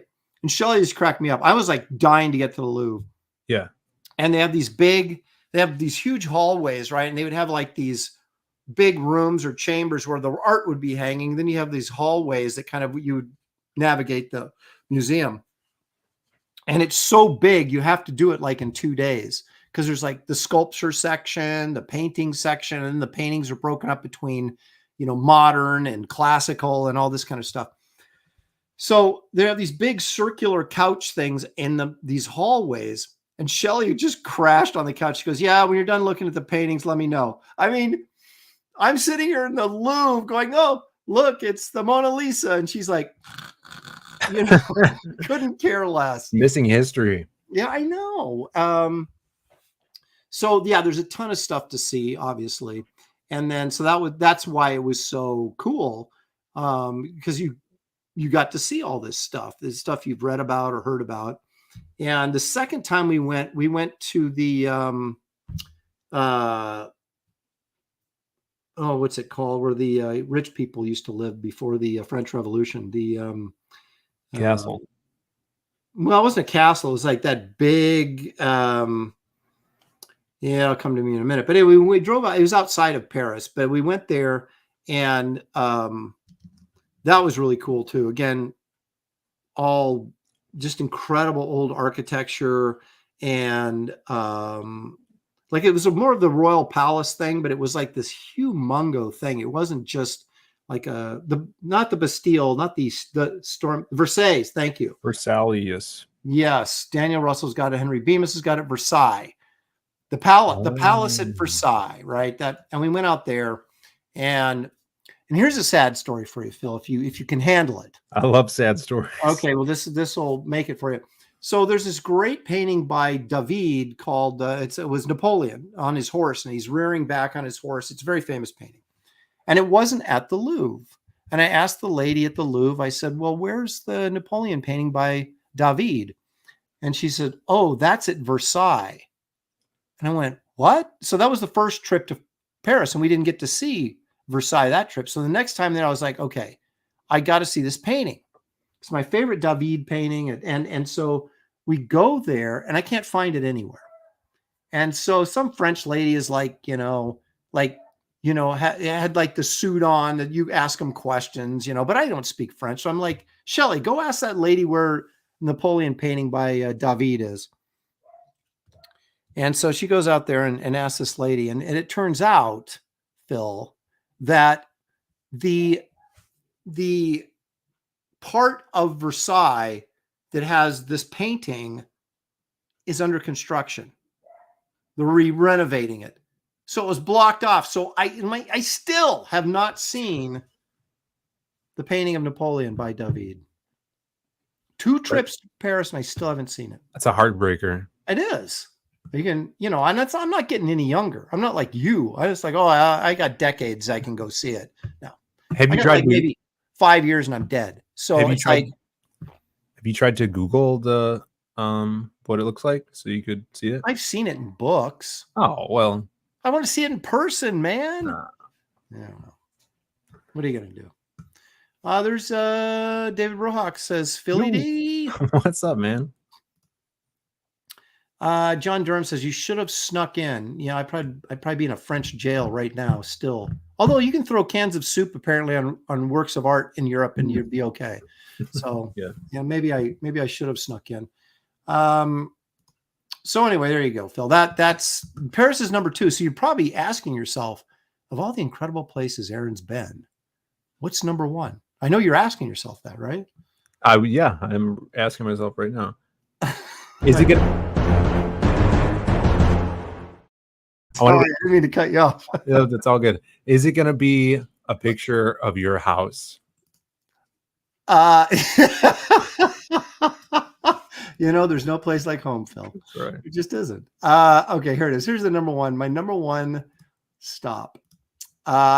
This is Rothenburg, Germany. Now, this is a walled-in city, right? And it's like a Disney princess film come to life. It's unbelievable. I mean, this looks fake, like this is downtown Disney. This is the real thing. And we went there. The second time we went to Germany and Paris was during the winter. It was like November. So, or late November, early December. I can't remember. It might have been the first week of December. And so Christmas markets, oh my gosh, it was unbelievable. It was cold as all get out. I bought an overcoat in this town. I bought an overcoat, gloves, and a hat and a scarf because we were freezing to death. It was so cold. But they had these open air Christmas markets where they were selling like Christmas ornaments and little I bought these like fat Santa Claus things. Really cool. They had these, like, you could buy like a horn, like a bull's horn that you would drink out of. And so we got a couple of those. And Shelly was slamming that Christmas wine they have. And so this takes awesome. My number 1, just because I love Christmas. And this is literally Christmas Town come to life. It was just amazing. It reminds me of that Shyamalan movie, The Village. Yeah. Oh, yeah. Okay. With the really terrible ending. That was really great up until the terrible ending. I've never seen it. I don't know. But okay. But yeah, this is really cool. What's up with the wall? Like nobody ever comes in, or? Well, no. See, they built this wall around the city, and they had negotiated. So they didn't want the city destroyed, so they either negotiated with the Germans, the Nazis, or the Americans when they came in, not to level it. There was some kind of negotiation. I can't remember what it was, but it's an ancient city. I mean, obviously, it probably dates back to the 1600s or something or earlier, and it was just for protection, right? That they walled up the city. Now, of course, you can, you just drive in. It's, it's a tourist trap, but all the stuff is authentic, though. All the old buildings and stuff. It's just great. We ate there. We had like this restaurant, and it was like, it was like exactly what the old stone fireplace going. It's very rustic, and you felt like it was a scene from. What was that bar they were at in American Werewolf in London? That kind of thing. It was just really, really cool. And was there any Krampus sightings? No, that's really interesting because I don't think I was privy to Krampus at the time we were there, but I don't remember ever seeing any. I think it became a bigger thing after that sort of quasi semi-successful movie that they did a few years ago. I don't know that it was really, really pushed and talked about a lot. This was more about happy Christmas, Phil, not, scary or depressing Christmas. But yeah, it was loads of fun. And here, okay, you want to hear another sad story? I bought this leather bound, like notebook, not notebook, but what would you call it? Like a journal type thing, right? And it had a quill pen, like a feather quill pen. and all these kind of old, the edges on the book were all torn. I don't know what they call that, but it just kind of yellowed. It was new, but it was made to look old, right? And it was leather and had it was all decorative leather. Yeah, I know the shredded edges on books are really cool. Yeah, love to do stuff like that. Well, I had bought this book there. This is going to be great. I'm going to take this home. I'm going to do sketches in it. It'll be really cool. Well, we went into some place because I can never, especially in Germany, Phil, if someone's selling chocolate, I'm there. Oh, okay. Right? Because the German chocolate's incredible. It's better than the French chocolate. You heard it here. So there's this place selling. It's literally just a chocolate shop. Uh-huh. So we go in there to get chocolate. What do I do like a dummy? I put my notebook down. Does it fall into the vat of chocolate and then ruin that guy's business for the whole day? I forgot it. Oh, okay. Oh, so I still don't have it, and it just ticks me off. I guess I should contact someone. Do I know anybody in Germany still? I know some guys at Panini. Have them go buy me one and send it to me, maybe. Still, you not could probably just find it on Amazon, though. I know. Like, do they have like German Amazon? They have like French Amazon, don't they? No, I didn't know that. Because you can get like French books that you can't get here if you go on French Amazon. So they must have a German one. Yeah, I think you're onto something. I should do that because it's really pissed me off. It's bugged me for 7 or 8 years now that this happened, and it's still. I lose sleep at night thinking about it, Phil. It's true. When's your birthday? Maybe that's a good gift for you. January 7th. All right. I'll write that down. Okay. Well, speaking of gifts, let me extend a gift to you, and let's talk about your campaign. If your people are just joining us right now, please hit the like and subscribe. They tell me that it helps the channel grow, and I greatly appreciate your participation in helping me become a giant on YouTube. Phil with 2 L's is here to pimp his project. Let's go ahead and I want to make sure I do this the right way. Because last time I didn't do it the right way and I screwed it up. So I'm doing it the right way now. There we go. I'm opening it in the right place. And we're going to run this video again. Yes. Here we go. Phil Diaz's video for his project. Some say I made this trailer. In the dead of night, on the outskirts of Chicago, who made your trailer? The line between reality and imagination blurs. And in the moment before you doze off, Simon wakes up to play. He'll seep into your sleep and turn your wildest dreams into your final nightmare. From the worlds of the Kill Journal and the Lost Pages comes this year's most horrifying comic crossover, PYSCHO SLUMBER. When the undead is in your head, it will take more than heroes to put it back to rest. You will need survivors. In Simon's world, the rules are his own, and the only way out is to play his game. This winter, Simon says, "You're next."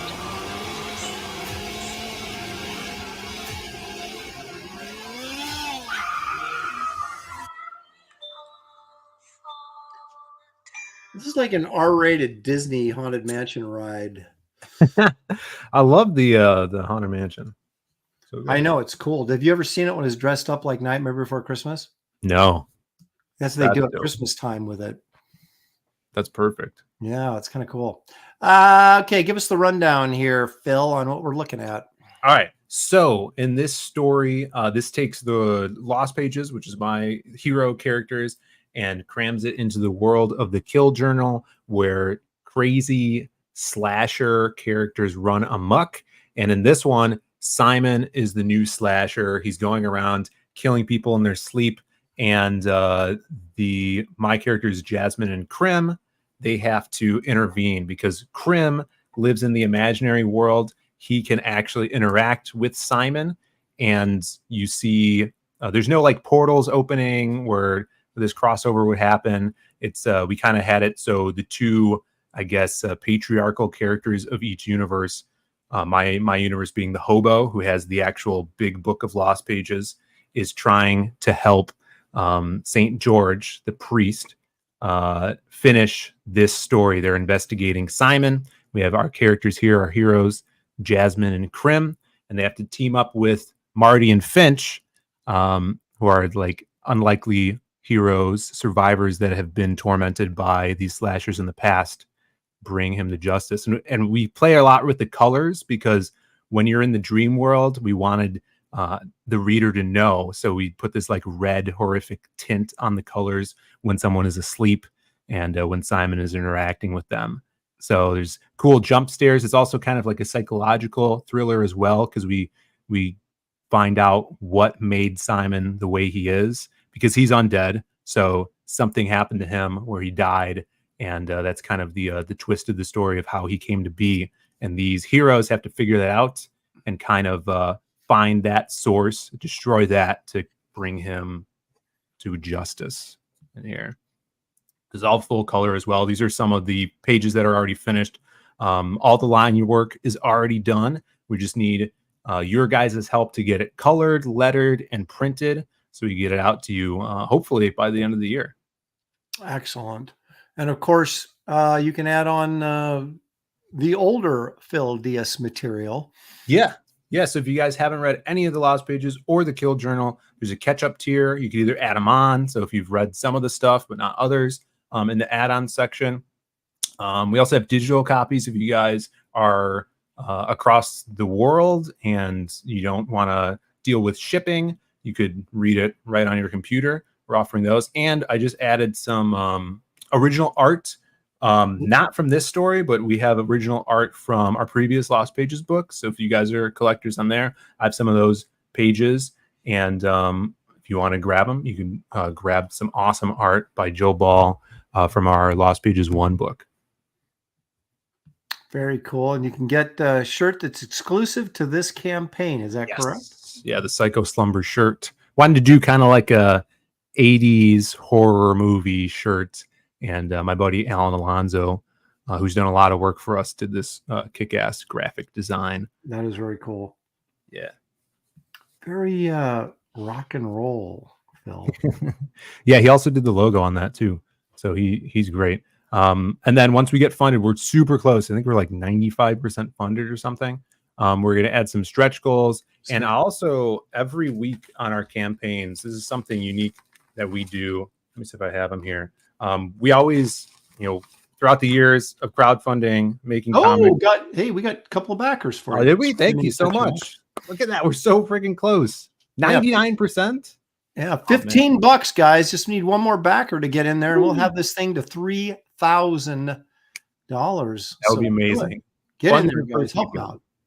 Anyway, I'm sorry we cut you off, Phil. What were you saying? Oh, I was going to say tomorrow and every Monday during the campaign, we add new sketch cards to the campaign. So these are unique, available, one of a kind from my friends that are artists. And these are, I wanted to show some off that might be going up tomorrow.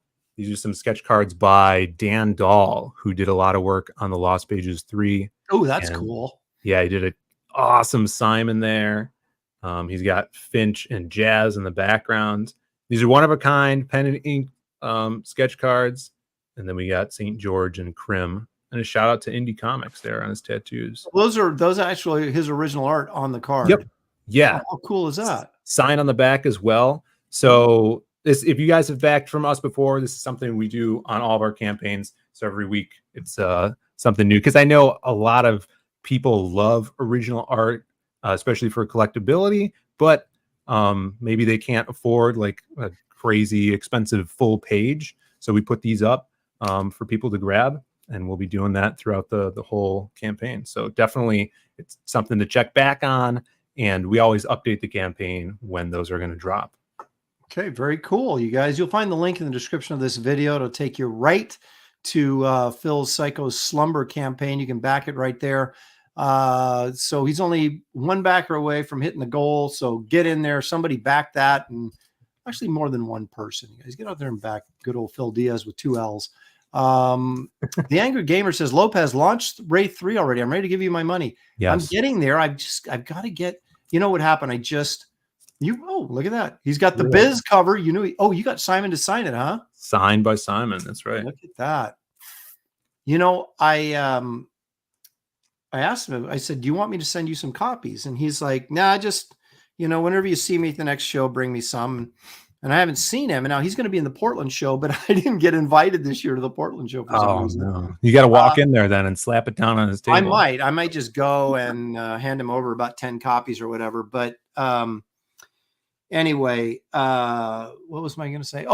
So yeah, I'm trying to get all the cover work done. I got to have artwork done before I can launch the campaign. I can't just launch a campaign and go, trust me, it's going to look really cool. Yeah. So I got to get all that stuff done. It will be, I know Malin's launching his thing like in the second week of September. So I don't want to, so I'll probably be after that. So probably like the third week of September, about the time we're shipping out Kit Carter books to you guys. I'll be launching Wraith 3. So just stay tuned. I'll keep you guys up to date, obviously. Chris for $5 says, I'm professionally filming John Carpenter in Vegas soon. And Phil and Brandon couldn't even name their favorite Carpenter films. Phil's completely uncultured. That's not true. My brother had to look up all the films, and I already knew it was probably going to be Big Trouble in Little China for him.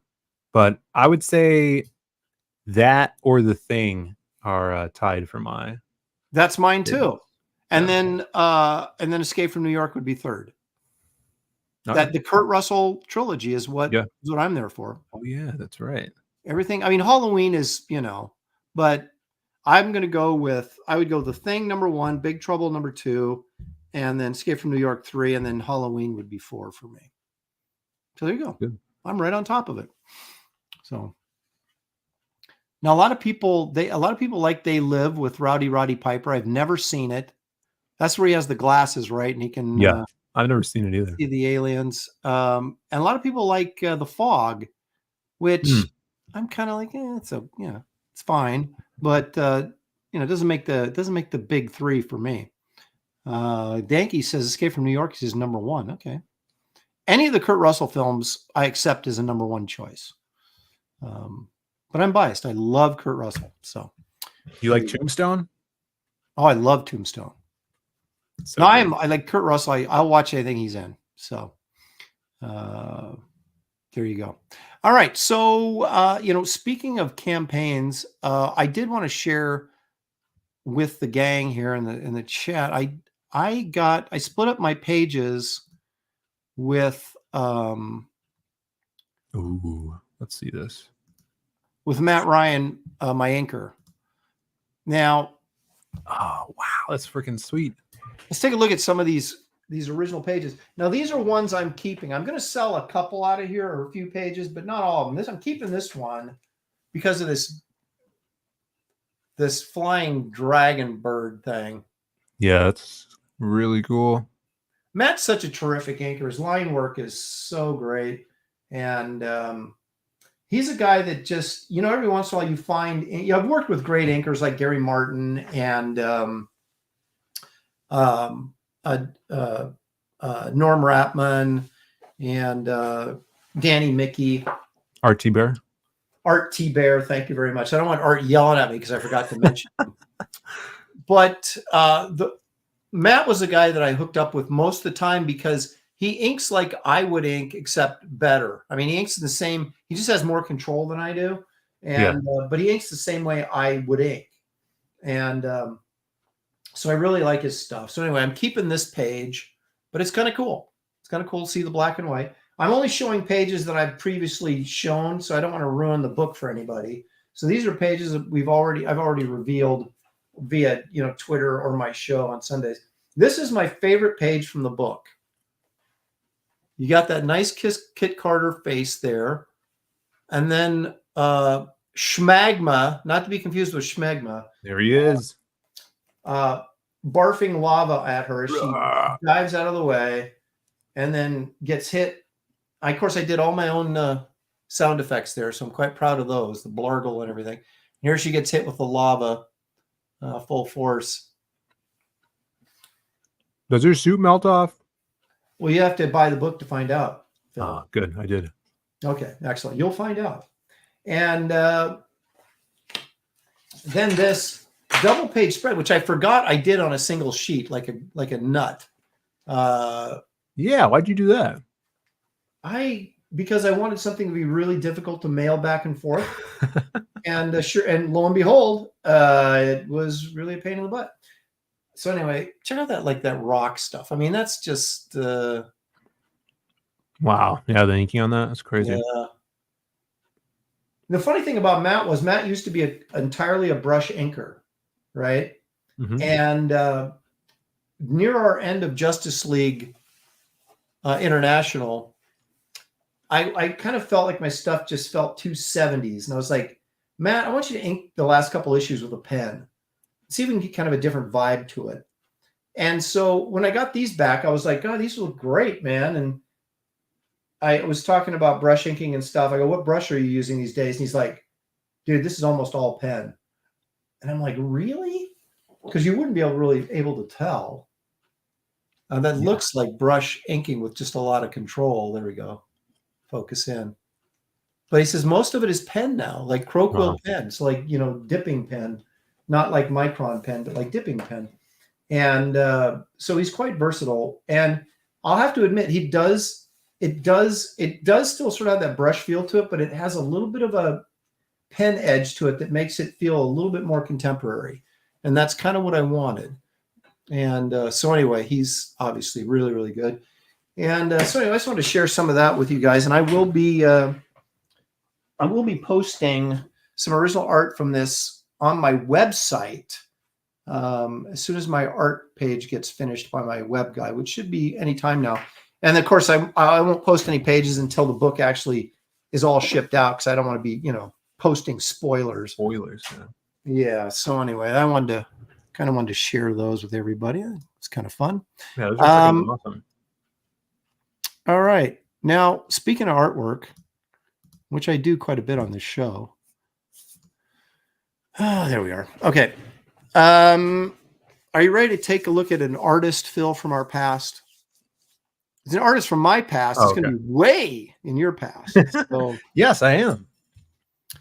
Pity Moss says, Aaron, only if I had a bag of money. So beautiful. Thank you so much. I should have Matt on the show. He's not much of a lot of guys don't like to be on camera, Phil. Do you notice that? Sometimes it's hard to get guys on your show because they don't want to be on camera, and they certainly don't want to draw on camera. I've had trouble getting guys on graybeards because though they do the show, like Ron Garney, I mean, he'd do the show, but he's not going to draw. I don't want to draw on camera, So they're always saying, oh, get so-and-so, get so-and-so. And I'm like, I asked so-and-so, and so-and-so said, I'm not drawing on camera. So it's a tough sell, but I get it. I understand. 1275 confirmed. Add at least a 0 to that. And now we can start talking.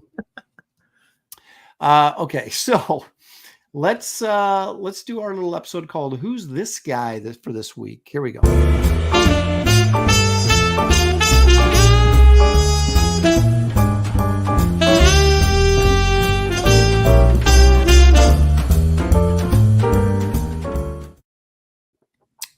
You ever heard of Mike Ludlow, Phil? Yeah.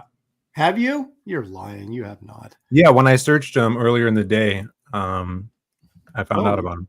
You're doing a little homework, were you? Uh-huh. Oh, good. I like that. Okay, let's now Phil was Mike was I talk about him like he's my buddy. Mike Ludlow was a illustrator, of course, back in the golden age of illustration, which apparently we're no longer in. Which I would, there's a lot of talented illustrators, but they don't have the outlet that they used to have back in the day for magazine illustrations, book illustrations, book covers. Sure. That stuff has all gone by the wayside, man. It's like comic books are nothing, it seems like, anymore. But Mike was born in 1921, died in 2010. He grew up in Buffalo, New York, so right in the backyard of Graham Nolan.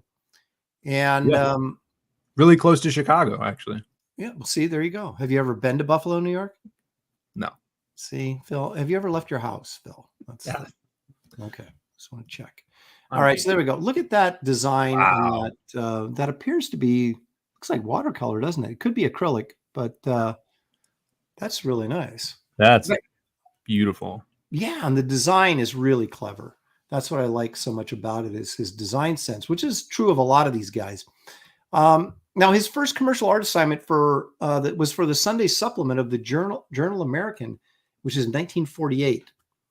It said, from the beginning, Ludlow has did specialize in glamorous subjects and made beautiful women his trademark, which is not a bad trademark to have. It does get you attention.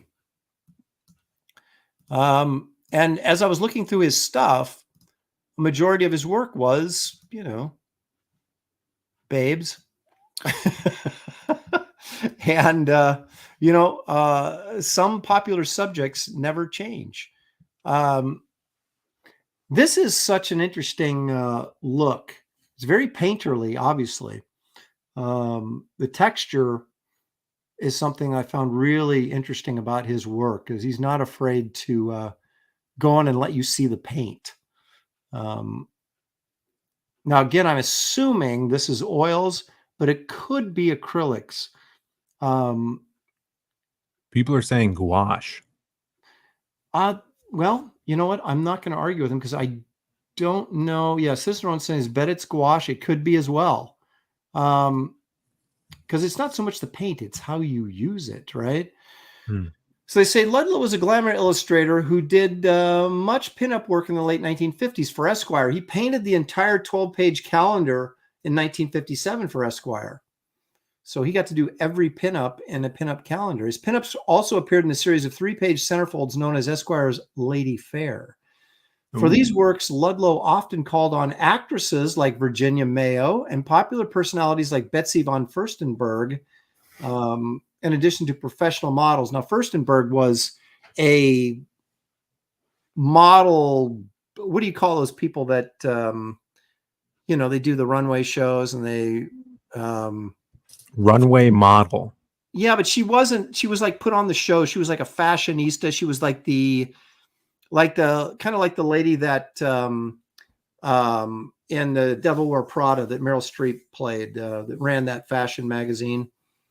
That's kind of the type of person she was. Because I drew her on the cover of a Wonder Woman comic. It was especially for her. Oh, cool. Yeah. And she had a beauty mark mole, and they made me take it off. And I went, why? She has a beauty. Why don't you think she would notice that it wasn't? Especially if it's for her.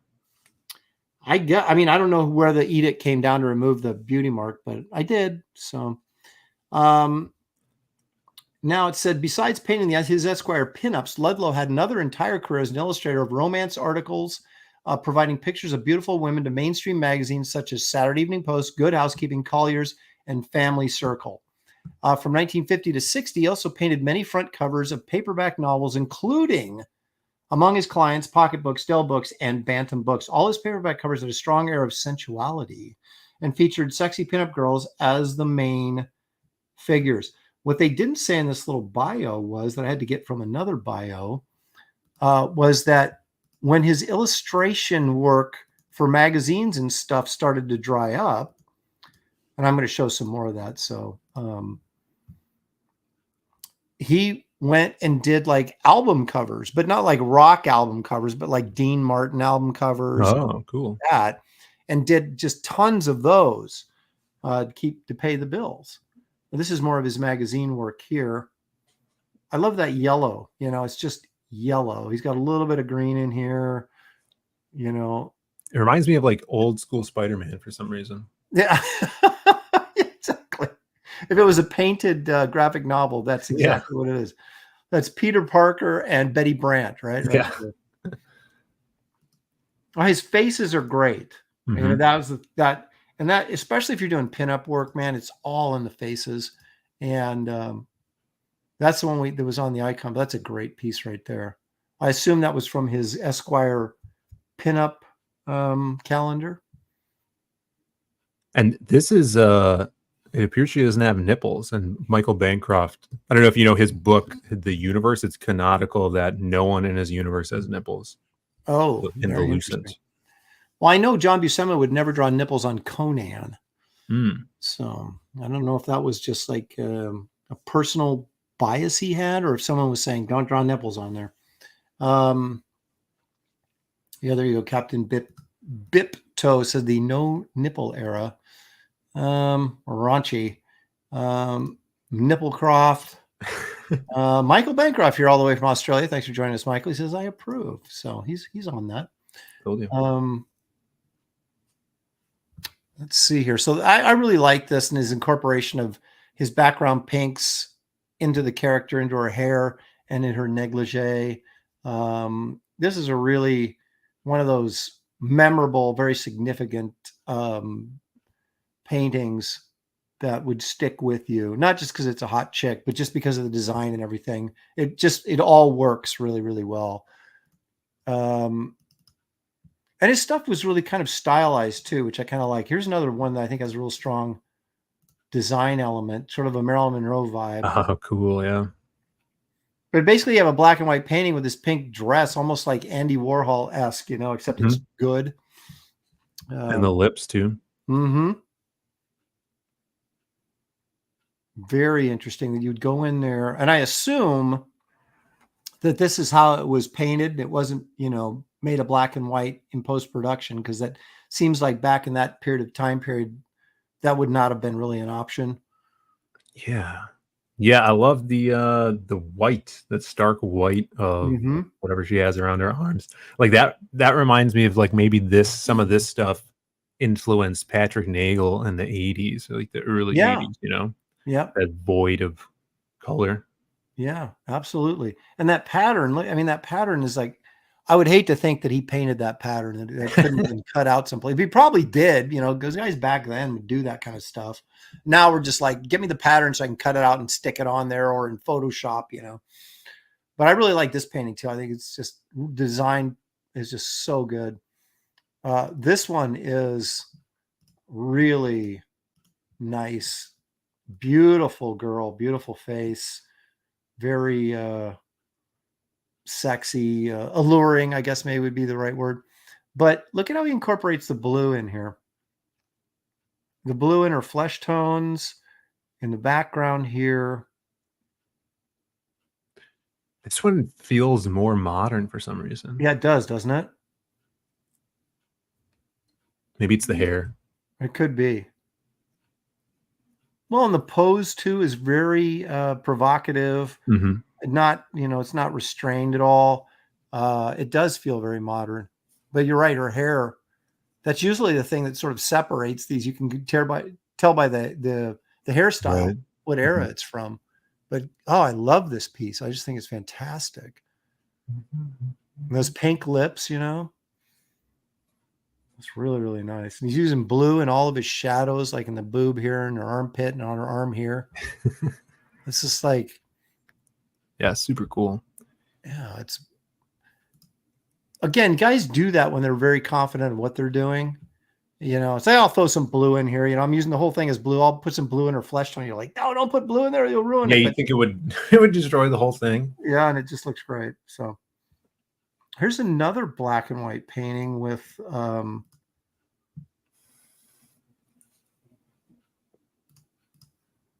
just a little bit of color in the background there. That could be an ink. I wonder if that's ink. That could be ink wash, I suppose. Probably not, but no, that looks like that's heavier. Like maybe it is gouache. Reminds me of Vermita Spider-Man again. Yeah, it does, doesn't it? Because it's kind of that early 60s vibe. Yeah. Where no one's become a hippie yet. Let's see here. Really captures the texture of the coat too. Yes. And look at how broad those strokes are. It's not like he's, noodling like the fuzzy little hairs of the coat. It's all sort of kind of big strokes. Yeah. It's really creating cool texture. It's just really, really cool. I mean, obviously the guys from this era, they all knew what they were doing. There was, let's see, there was somebody in the chat had something that I thought was good. Now I can't find it. Oh, evil one with a positive note. All these women he referenced are probably dead. Thank you for that, Chris. That's Wow. yeah. Don't just bring the show down. Now look at this. This kind of feels McGinnis-y. Robert McGinnis, but very 60s. Look how that sort of flat color style sort of came in vogue in that mid 60s kind of approach to illustration.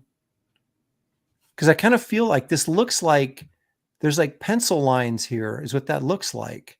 Yeah. That maybe he painted this sort of almost flat color.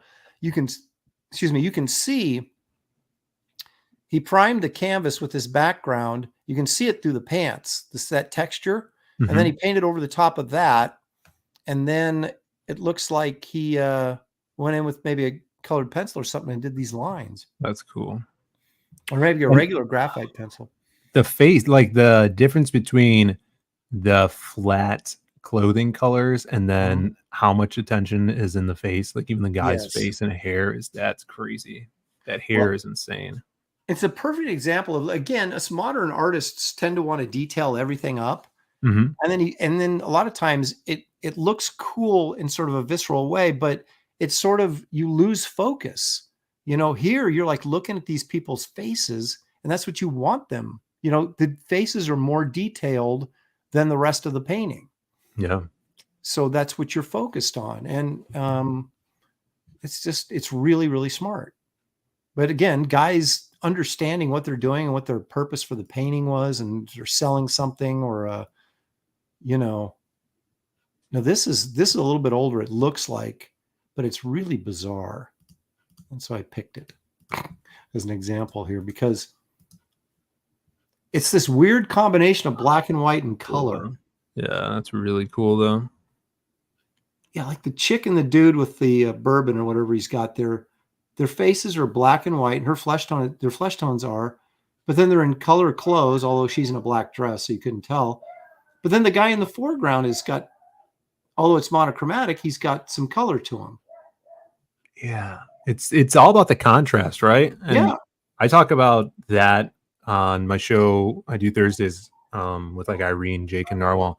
Contrast in anything, art or story or character, leads to impact. Like you have the chair here. If the design aspect and composition of this piece, if the chair wasn't here, that like dress wouldn't pop as much because you have the contrast of it being in front of that stark black figure behind it, and that makes it pop, and then the plant behind her too, right?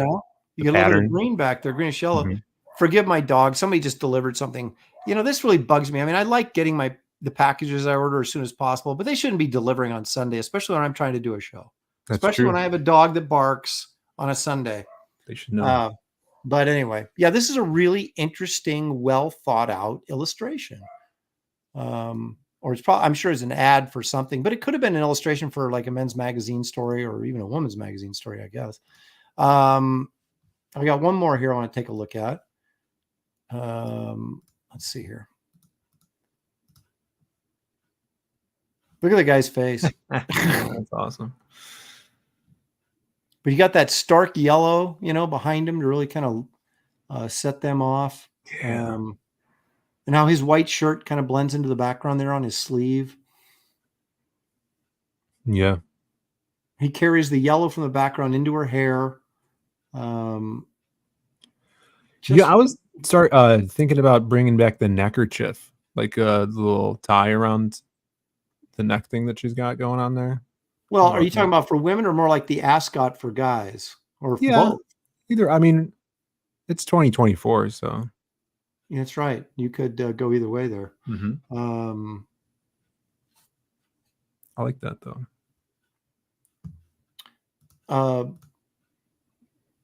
Borovoje Garabik. I think I got that right.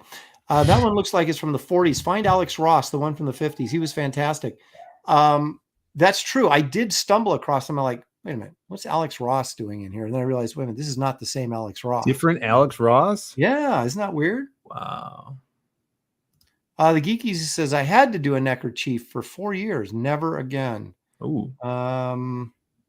But then Captain Bipto says, ascots go great with man buns. I think I'm bringing both of them back. Oh my goodness. Yeah, I love this piece. Again, really great graphic design to it. And the illustration part of it is fantastic as well. I mean, it's just all, it's funny how many really, really talented guys there were back in this period of time in the, you know, the 40s and 50s and into the 60s that we just don't even know about. Right. And he's like, never heard of that guy. And it's like, he was so good. So anyway, there you go. That's our little look at awesome. Mr. Mike Ludlow. So hopefully, once again, I've offered you up, guys, some information on some artists that maybe you were unfamiliar with previously. Well, I think there were so many crazy good artists back then because they were working guys, and all of advertising was that, because you didn't have TV and all this digital stuff. So you have a bunch of different ad agencies competing to get licenses from companies to put their stuff out there. So you had to be these crazy top guys that were making these awesome pictures for things to catch people's eyes, you know? Yeah, it was a different time. And if you were an illustrator and a talented illustrator, there was a lot of opportunity for work, which, like I said, in this modern era, it just doesn't exist anymore because almost everything's digital. And there's no magazines hardly anymore. And especially they don't use illustration like they used to for ads and different things like that. And I remember I was in New York at the New York show, and I was sitting next to Terry Dodds, and we had booths next to each other.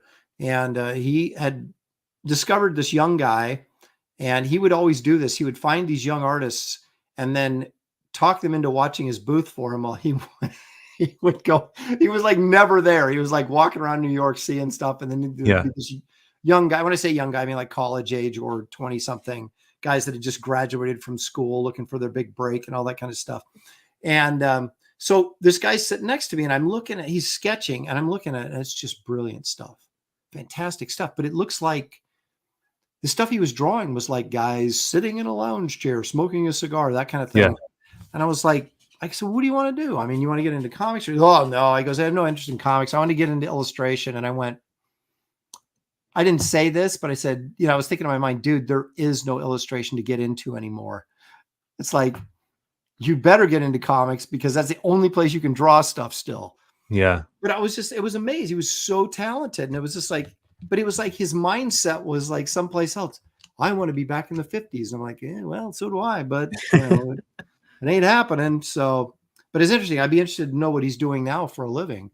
Mm-hmm. I wonder if he had to go all digital, and is maybe doing character design or something. Who knows? But I was like, you're not going to be doing ads for magazines, pal. So, but it was great stuff, great looking stuff. Anyway, okay, Phil, we have one more big segment, and let's take a look at your campaign real quick before we do that. Oh, nope, wrong one. There we go. PYSCHO SLUMBER. You guys, we are $15 away is all from his fixed goal of $3,000. $15. Get in there and back this thing. It looks tremendous. You've got this Rob Willis. I assume that's a cover, right? Yes, Rob Willis cover. We will have a variant. I have just like you, Aaron. I remember you had your campaign. You were waiting on a cover, a variant cover from somebody. So at a later date, we will have named Simon Bisley. Yeah, I waited a while for that, but I got it. I did get it. You've been down that road more than once. Similarly, now I'm not saying it's Bisley or it's not Bisley, okay? Mm-hmm. But we have it. We're waiting on a cover from another awesome artist, one of my favorites, great guy, and it'll be a variant later on the campaign. Hopefully, probably at the 30-day mark, we'll pop that up. And if you guys have already backed, we'll put a secret perk on there that's no extra shipping, so we could just throw it in with the bundle. Right. If you guys do want to get that new cover. But yeah, it's a pretty basic campaign here. We're selling the books. This is 60 pages. It's a full story, horror slasher. You guys heard about it, and definitely go grab it. Get this bad boy funded. We can go onwards and upwards.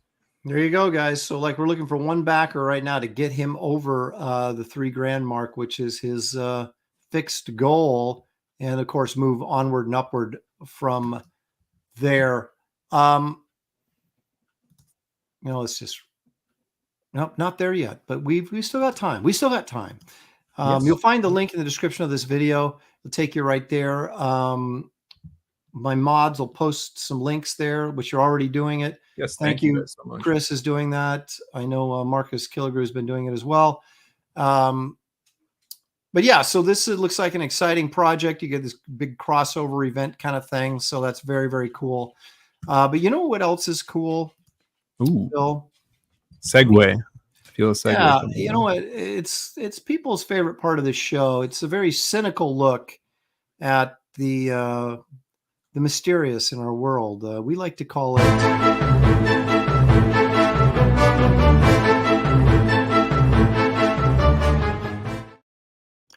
we're still looking for him, Phil. Haven't found him yet, but we're still looking. Let's see what it's been years. I feel like been. I was on the show a year ago and we were looking for him. Yeah, we didn't find him, did we? No. Well, I'll tell you what's even getting harder to find. Fake videos are getting harder and harder to find that we haven't already seen. So what I'm doing this week is I'm going to show you the unusual, but could very well be real. And I know some of these are real, but sometimes, as they say, reality, or in this case, nature, is stranger than fiction. So take a look at this. Now, you may have heard of this. I don't know if you're a gator guy or not, but this is a video of the largest Ronell crocodile ever discovered, named Gustav. And they have captured Gustav because he's a man-eater. Oh, no. That's not him. That's a hippo. Don't be confused. That's not a gator. It's a hippo. Yeah, there you go. Okay, there it is. As we do the slow, dramatic zoom. Look at the size of this mother. He's about between 18 and 19 feet long. And they captured him because he was eating people. And so now he's like in a, like a reptile zoo thing. Yeah.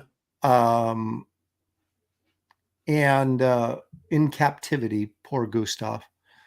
He may have died because this was a while ago.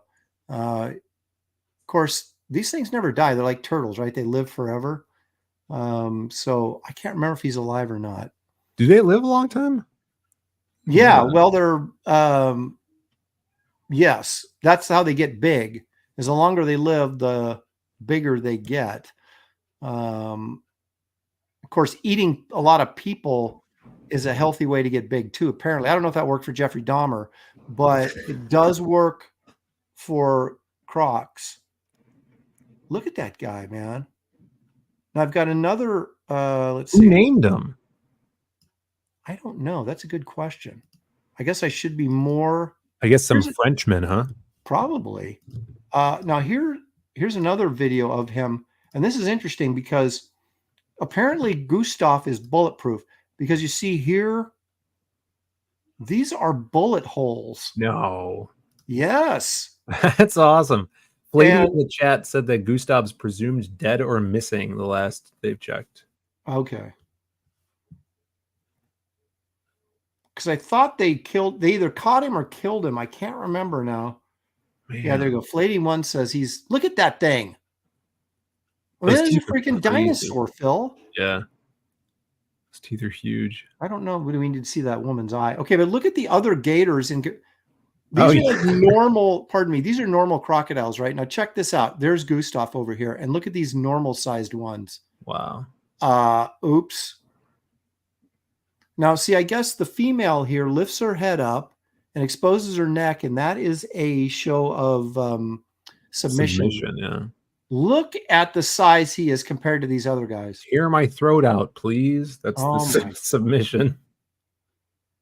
It's freaking unbelievable. Now they claim there might be an Indian crocodile that's like a 30-footer that's floating around out, I assume in India someplace. I've had video of him before, but they don't have anything like next to him that you can compare the size.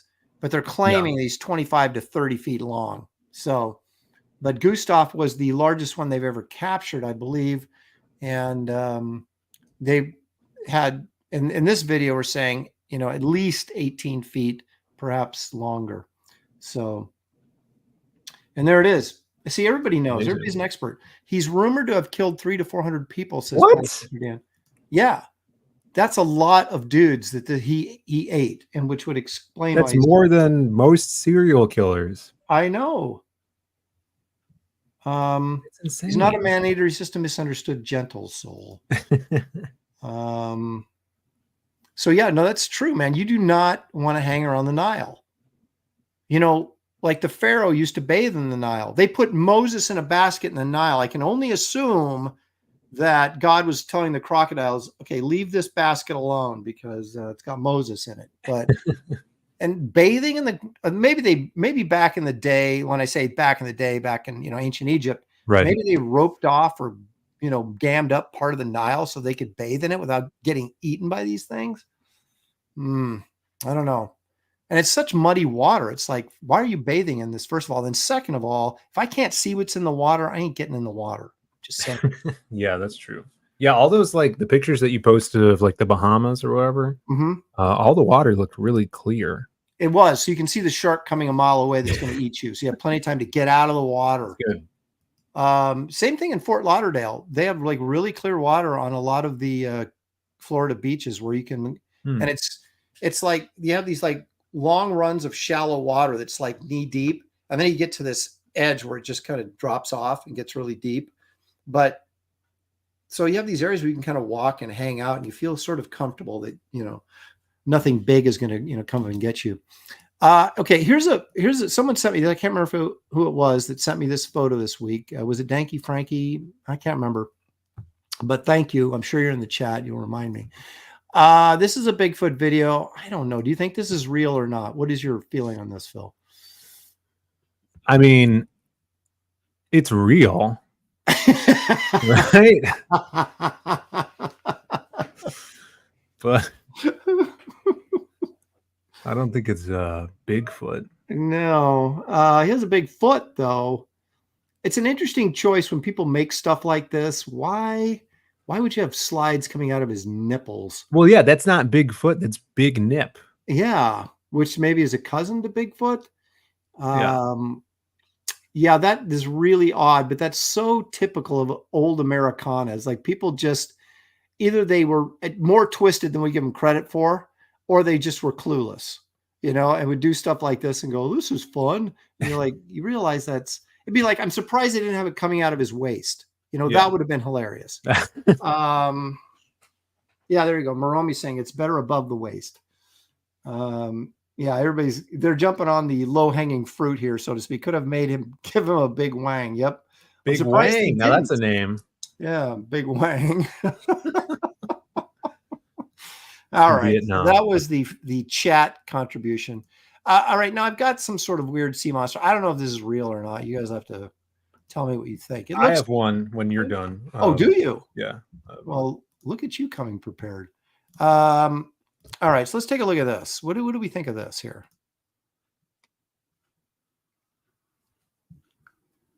And I don't need to see that. What happened to my? They show us other things. There it is. Oh, there okay. it is. What is that? Is that fake? Do you think? Whoa! I don't know. That's crazy. It's not weird. It's like he has a little mouth up there on. Yeah, he's like it's opening and closing too in the video. Look at that. That looks like a freaking see, look at that. It's opening and closing. So this could be a puppet head. Someone could be swimming underwater, but would you get in green water like that and swim around with this fake thing when there's probably something real just as bad in there? Fake. Yeah, no, that looks like a monster from the Darkness comics. Like, yeah, look at that. Those teeth are crazy. There's not much. It does kind of look like maybe someone's underneath there swimming with it, you know, as a puppet or something. But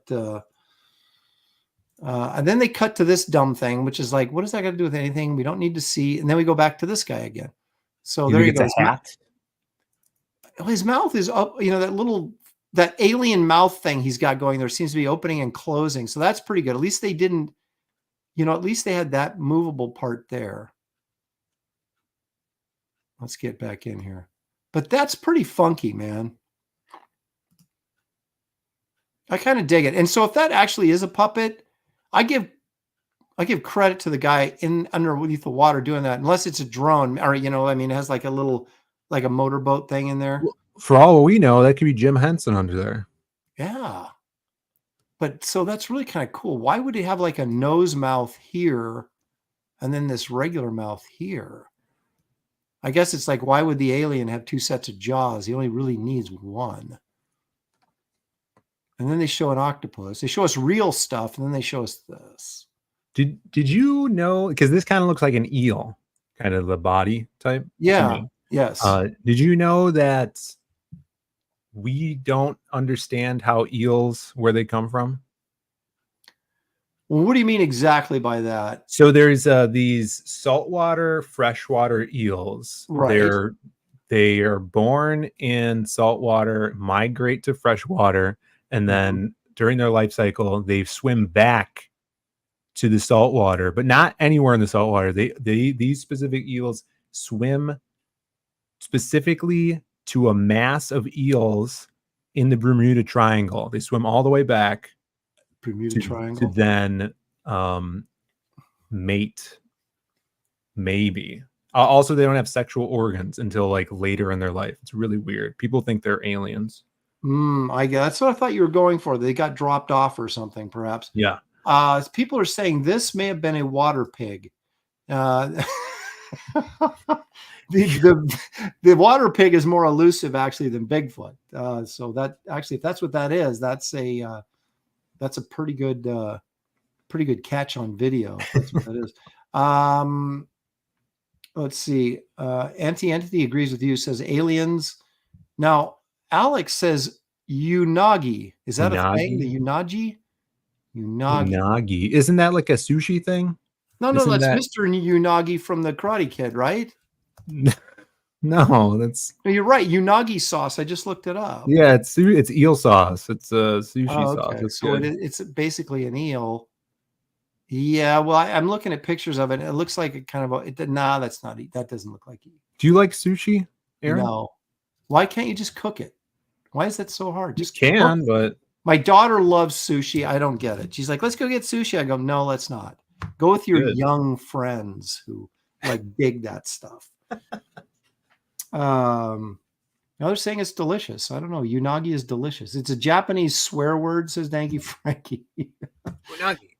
Now Moromi says it's Japanese for eel. Mm-hmm. Okay. Eel. All right. Well, like eel. So maybe it's some kind of weird eel. Maybe it's fake. I don't know. I'm just, I just put it out there, Phil. You have to judge for yourself. Yeah. All right. Now look at this. Believe. I think this is real, but I think it also could be, they take like photos of real things but make them bigger. Yeah. They blow them up. Yeah. So that they look bigger than they actually are. Mm-hmm. This has dudes standing by it though. So I don't know. This is like some big freaking they pulled this allegedly this eel out of the Amazon, and if it's in the Amazon, there's probably a chance that it could be real. Look at I find it hard to believe it's that big. Now you'll notice none of these guys ever touch it. Yeah, which makes me kind of think it's maybe not quite. He can't believe it. Russell Crowe's like, what? It's like, what is he doing in Africa? Right. So they're saying they're going through this whole thing about how maybe it got caught in one of their nets or whatever, but I'm thinking it ain't really that big. How in the world could you have pulled that thing in? How much do they think that thing weighs? Thousands of pounds. Yeah, I would think like, because this is meant to be in the water. I would think when it's out of the water, it probably wouldn't be able to do much because it's so heavy. So I'm calling BS on this, and I don't mean before Shelley. I mean Bull. I think if they were touching it, but they're not. you know, they're kind of walking around it, which makes me think that it's probably not quite what we're seeing here is truthful. That is but then again, in the Amazon, it wouldn't necessarily surprise me either. Yeah, I mean, it is suspicious that they're not touching it. Yeah. Because if I was one of those guys and this thing's like not moving, maybe it's dead, Yeah. I'd be riding it. You know what I'm saying? Like, taking Exactly. a picture. Get a picture of me riding this giant eel. Exactly. Yeah, I'd be doing the Dr. Strangelove on that. Yeah, exactly. Now, Creative Face says, Aaron, I know you're real. I got a clear photo of you and your wife. That's true. It's not fuzzy at all. It's totally clear. So I can't deny it. Okay, now let's take a look at this thing. This definitely is real. This is a Brazilian, I think it's an anaconda. Yeah, Brazilian anaconda. Anacondas are the ones with the teeth, right? I don't know. Look at that freaking thing. Oh, cool. I think they said this was like, look at that. Could you imagine coming out of your house? Look at that. Look at that. That's like that's from a movie. It looks like that's insane. On a roof. Yeah, I've seen this video before. That thing it winds around the tree, and there's just like, and it's like, it's not 20 feet, but it's like 12 feet long or something, that snake. And it's like in India or someplace, you know, where they see this crap all the time, and it's not a big shocker. But look at this thing. This, I think they said, was like 20 feet long. Well, it's kind of probably not a big deal in India because they have those flutes, right? They could just play that song on the flute, and basically you could make that thing do whatever you want. Look at that. I like snakes. What do you think about snakes, Aaron? I don't like them. Look at that crossing the road. Are you freaking kidding me? I don't know. That looks weird. I guess that's how it looks out when they move, huh? Yeah. Well, I mean, if you're whoa, there's a snake. But this is like commonplace for these people in these countries. Oh, look, there's a giant anaconda crossing the road. You're just like, oh my gosh, that thing would eat you if it got a hold of you. Oh, look at that. I'm not a big, like, there's people that have like snakes as pets. And I like lizards and turtles. I don't like snakes though. They creep me out. They're fine. They're cool. I used to like, you never like went garter snake hunting? Like those all the time. We used to do that all the time. That was fun. I did that when I was a kid. I mean, I would hold a smaller like boa, like those banana boa, those yellow ones are kind of cool. But if it was big enough to actually like strangle me, probably don't want to get near it. Yeah. Yeah. Look at that. Ugh. How much food does that thing have to eat? And they said this one here probably crawled out of the water because it's so big, it has a hard time finding enough food to sustain itself. So it would crawl out looking for other sources of food it wasn't finding in the water. They probably only need to eat like one deer a month, you know? Yeah, but you got to get that deer. Yeah. How much does Kamala have to eat to? I don't know. It's another. Before she sheds her skin. Yeah, exactly. Evil One says, you guys ready for the Anaconda remake? Oh, are you ready for the Anaconda remake with Jack Black? I don't think the first one was that great. Well, there was a bunch of them, right? And then they would start doing like straight to DVD ones. Yeah, it was Anaconda 6, The Homecoming, you know. Yeah. But that first one had John Voight playing like Quint, and Jennifer Lopez was in it, and Ice Cube. It was that was number one. I remember that one. Yeah. So they're remaking that. So I might, because back then the special effects, the CGI wasn't that great. It wasn't Jurassic Park, but all the other movies were kind of they didn't have that kind of budget. It wasn't that great. But now I would assume that it'd probably be better. But anyway, I'm not going to see it. Pity Moss says, my niece just called saying she wants a ball python. Well, just tell her it's nice to want things. Yeah, I think those are the easiest ones to have as pets. They're not big either. Not the pythons, though. Don't the pythons have fangs? Well, don't they? It's the boa constrictors. I don't know. Or maybe the anacondas have fangs. Maybe the pythons and the boas don't. Boa constrictors are usually what people have for pets because they don't get that big that you can't, handle them. But, I'm not a snake guy, like I said. I remember when I was living in LA, they had found in one of the, I don't know if it was Glendale or someplace, they had found this giant boa constrictor. And I'm sure it was a boa because I don't think people really have any other snake. You couldn't like go to a pet store and get an anaconda in the 80s. You would have got a boa. Yeah. But or a python. Yeah, I don't know, but maybe it was a python because this thing was like 15 feet long and it had got underneath these people's house. It was a pet someone hadn't escaped and was living underneath these people's houses and eating like neighborhood cats and dogs that would come by. And they finally got it out from underneath the house and it literally, they stretched it out. It was the entire length of the house, the side of the house. That's crazy. Just like, yeah. So anyway, guys, that is, Phil has one he wants to share with us. Oh, yeah. So bring it up. Let's see what you got. You're talking about Bigfoot. I didn't bring this up last time, but the first comic my brother and I did together, for crowdfunding, is Magic Cop, and this is like 1980s fantasy crime. It's a mixture of Halloween Town and Miami Vice. A lot of wacky characters in it, but we hide a lot of Easter eggs in the background, and I'm going to share my screen here. So you could see our version, or I'll say my brother's version of Bigfoot in this universe. Okay. His name is, he's on a wanted poster in the background. His name is Big Face. And that's, this is the first time I'm actually ever revealing this, that his name is Big Face. Okay. It's one of my brother's favorite characters that he's come up with. But he's somewhat modest because he has like a G-string thing on there, or not a G-string, but a jock strap kind of. Yeah, it's like a mud butt flap, Yeah. So he's modest. He has a big face, but he's still modest, and I like that. I think that's so. Nice. You guys might see more of Big Face down the line. There you go. Well, you should have if you use Big Face, you should have him face off with Bigfoot. Big Face versus Bigfoot. You could have something going there. Yeah, there you go. So.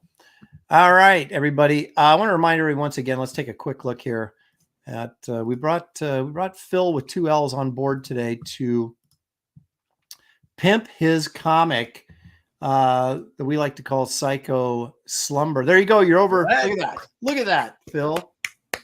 We got you some backers today. Over 3,000. Thank you guys so much for supporting the campaign. Go ahead, Phil, and give your wrap up here for your.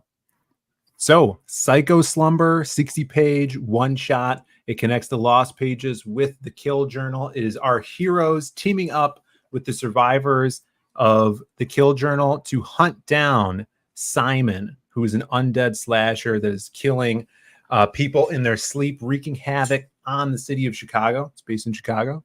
And the cool thing about this... It has to be based in Chicago because you've never gone anywhere else, apparently. Yeah, it's all I know. It's the only place I could write.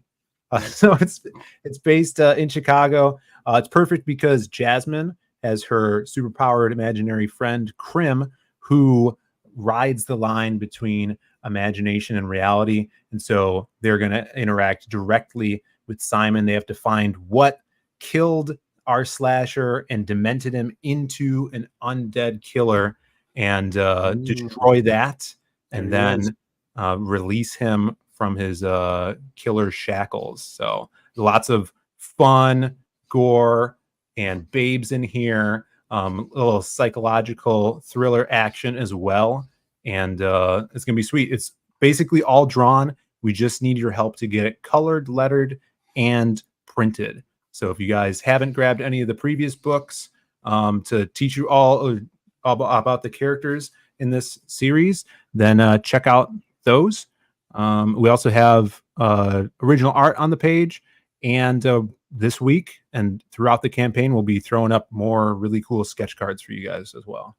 That's right, which we previewed earlier in this show. Yes. All right. Hey, everybody in the chat, thank you guys so much for supporting Phil's book. We got quite a jump there for you, quite a bump in numbers. So that, thank you guys. And when you guys do back, shout it out on social media. That all really helps as well, because the more funds we can get on this, the better we can make the book. Doing like shiny stuff on the cover and stuff like that. And yeah, I really appreciate it. It's, like we said, almost completed. So we're going to try to get this out to you guys before the end of the year.